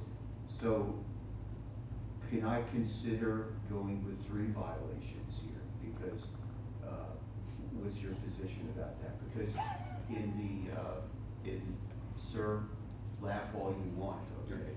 All right, that's okay, that's all right, you go ahead. I'm posing the questions. You're welcome, go ahead. Magistrate, you can only move forward with the violation that was cited. Okay. That's the town's position. Great, okay, so it's one, all right. That's what I thought, but I wanted to throw that out for both of you to consider, and I was gonna do that anyway, but, I guess the laughing really, did it. Your turn, sir, let's go. Closing. I think it's Mr. Volk might be doing the closing. Mr. Volpe, you wanna do it? Go ahead. Are you doing it? No, thank you, Okay. thank you. Is he still there? Yeah, Mr. Volpe? I'm sorry, the request for, is the town done and is the magistrate ask his question? What? I don't understand, I don't think other people. Are you finished with your question? Yes, of course, yes, and next, yeah, go ahead. Okay, thank you. Well, Sure. thank you, Mr. Hitler. Again, it's been stated that this is a repeat violation, but Mr. DeWitt, as he mentioned earlier in relation to the case law, and I know that the magistrate will take into account the case law that's been presented and referenced that this was a specific event. It was a civic event which falls into the definition of agritourism. This property, it's unopposed that this property is classified as agriculture by the property appraiser and has been found to be agricultural or bona fide agricultural uses several times from 2020 until the present, including after the Value Adjustment Board went through an evidentiary hearing and found that this property is classified for bona fide agricultural uses. whether this relates to previous decisions on a separate event, a wedding or a reception. This is, as was mentioned previously, an unrelated event, but it does fall into that definition. And largely, this is, other than those specific factual questions, this is a legal question. This is a legal issue.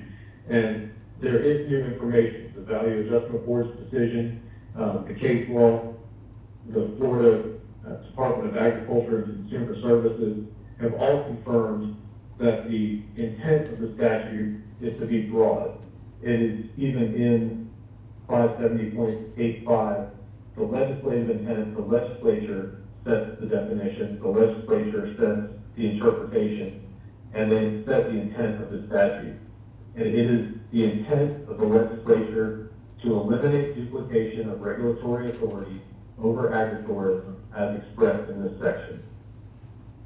It continues that except otherwise and notwithstanding any other law, local government may not adopt or enforce a local ordinance, rule, regulation, or policy that prohibits, restricts, regulates, or otherwise limits an agritourism activity on land classified as agricultural land under section 193.461. The town does not try to regulate off-site impacts. There's lots of discussion about traffic and noise. Those may be considered off-site impacts, and the town has a noise ordinance that it could regulate under. That's not the attempt here. The attempt here is to regulate lawful agritourism activities through the assembly provision in the town's ordinances. The reason they have not tried to regulate off-site impacts is that the agricultural uses are allowed uses, and there have not been complaints of off-site impacts in a way that would violate any of their ordinances. So it comes back to a legal question about agritourism activities. There's no contention about classification of this property. The definitions of agritourism, including civic events such as the event held on April 3rd, have been upheld by several courts and interpretations of the legislature. Mr. DeWitt mentioned old case law. I would object to that characterization in that the case law that has been provided is the relevant and applicable case law that's in the state today that was handed down in the last 2 or 3 years. The only case law that's been cited by the town was prior to the change in the ordinance, which included cultural, civic, and ceremonial events. And as I've mentioned ad nauseum, the reference to a Attorney General letter, which is not an Attorney General opinion, is purposefully misleading in an attempt to create law where there is not law supporting the town's position. I believe it's now been corrected in Mr. DeWitt's closing arguments that the maximum fine would be $5,000. I believe there was a reference earlier, it's $15,000 per violation, which is not allowed and would not be allowed under the statutes. But again, as was stated, this is an individual event where there's no contention that an event was not held. We believe that that event falls squarely within the definition of agritourism and is preempted from local regulation that restricts that activity.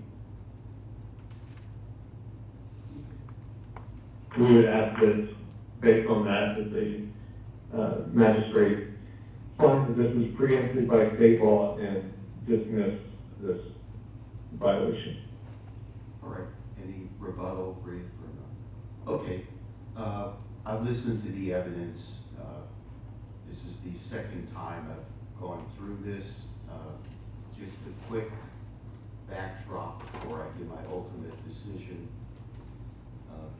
The prior magistrate ruled that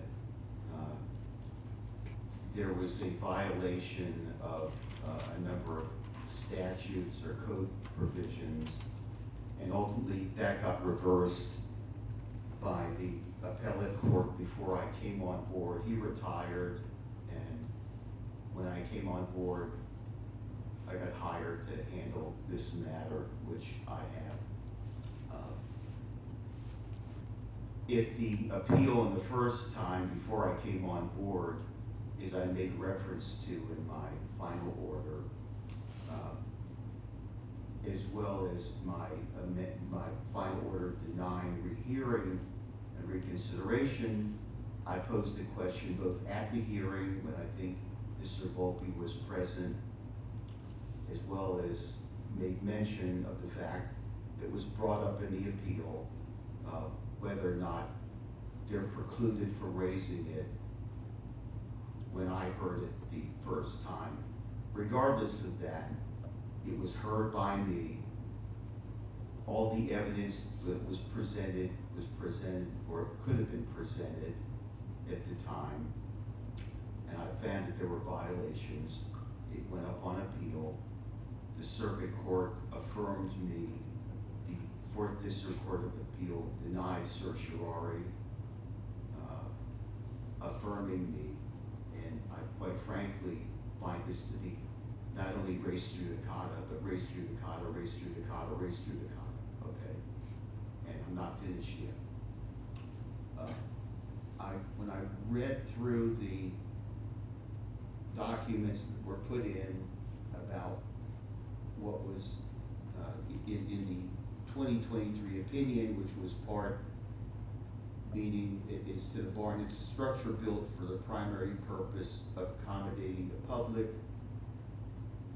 If yes, then not within the statute. The barn is just one issue here. There's all this parking for what purports to be a farm, a nursery with sheep and flowers and whatever else.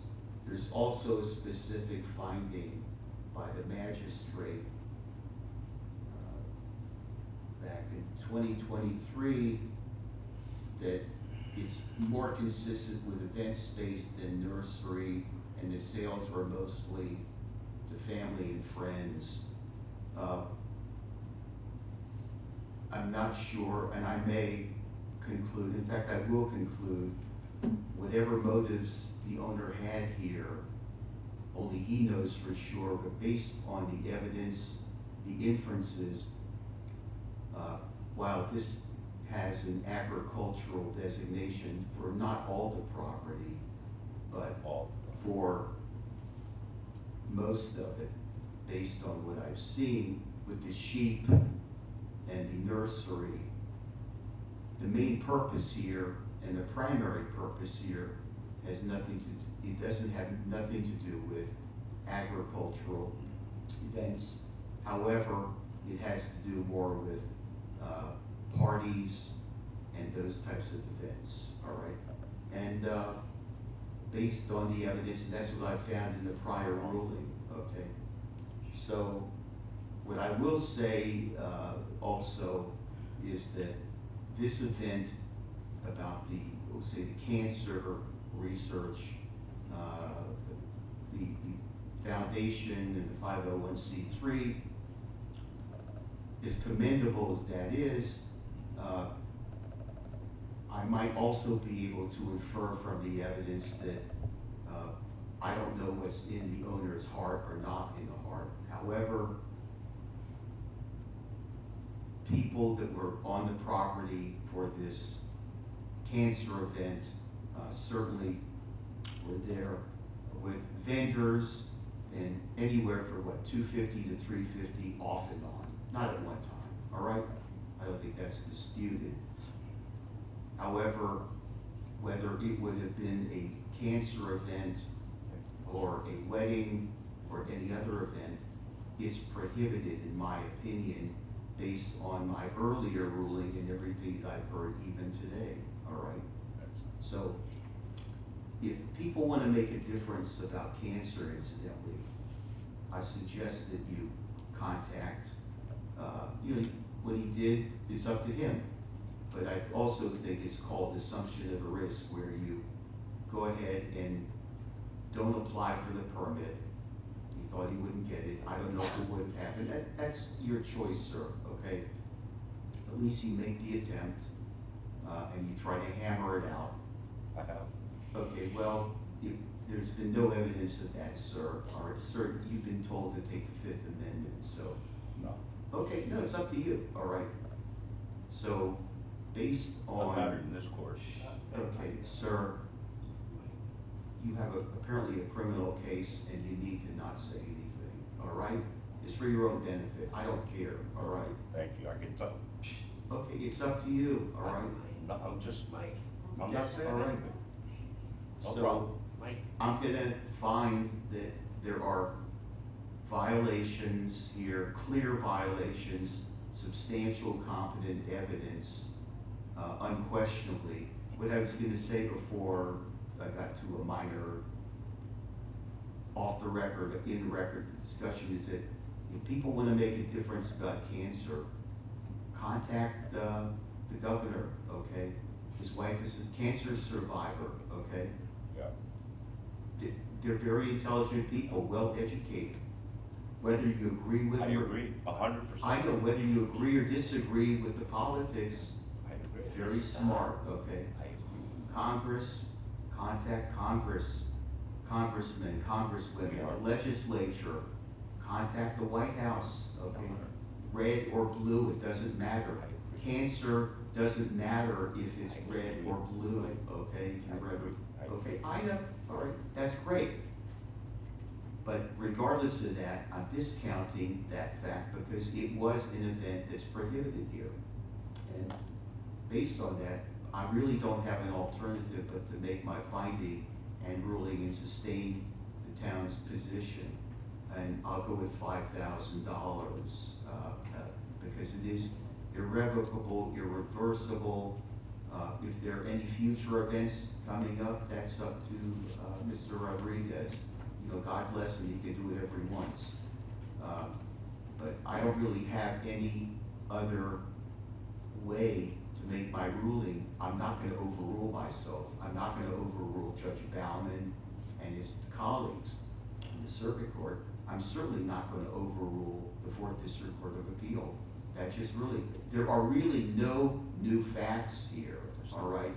They're the same facts of issues that were brought up or they could have been brought up at the time, all right? And we're relitigating this, quite frankly, and you people do whatever you want. And, you know, I hope that it works out for everybody, but this is what I'm ruling based on also the res judicata argument, as well as my own research yesterday. There's a case out of the U.S. District Court involving code enforcement. It's the Middle District, Thomas v. City of Lakeland. It's 2029 T36 MAP, David Oliver Thomas v. City of Lakeland, where they specifically hold that once there's a code enforcement decision, and if it's not appealed, it's res judicata. This was appealed twice, and you're stuck with that ruling, all right? You went up to the 11th Circuit in a do not publish opinion, which doesn't have precedential value. But that affirmed it, and it clearly said that it was res judicata. Defendant first argues this claim is barred by the doctrine of res judicata, is almost identical to the action alleged of due process, and then they try to do a requested declaratory judgment action in this particular case, and it was thrown out on that ground. In fact, the 11th Circuit sort of castigated the U.S. District Court judge and said, not only is he going to be dismissed, he'll be dismissed with prejudice.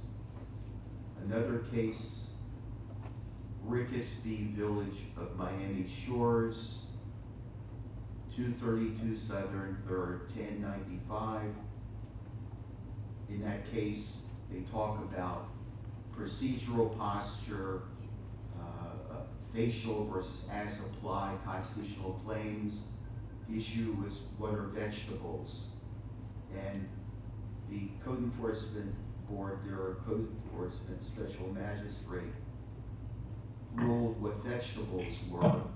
And in fact, they said vegetables are vegetables, all right? and that was res judicata too, found at page 1098. Based on the evidentiary presented record, it intended to present this as applied challenge as opposed to facial is barred by res judicata waiver, because they knew or should have known, even if those matters which were not, that could properly been raised in a prior action. This matter, as far as I'm concerned, is res judicata, but I'm also gonna make a finding that based on these facts, that it's a violation. And there may be one other that I can't find now. I read what was provided to me by both sides yesterday. And earlier, I think the city provided a link, I went over that. I reviewed what was provided to me by council yesterday so I could be familiar with what's going on and not have to take it under advisement, keep everybody waiting and the like. So also there's a, what, $150 cost assessment as well. So it's $5,000 and $150 for the cost assessment. All right? Thank you. All right. Anything else, folks? Okay. Good luck to everyone, and so be it. Until the next time, I hope not. Okay? All right. Thank you. And Mr. Volpe, thanks for appearing. Good luck to you too. All right? Give me the adjourned. Thank you.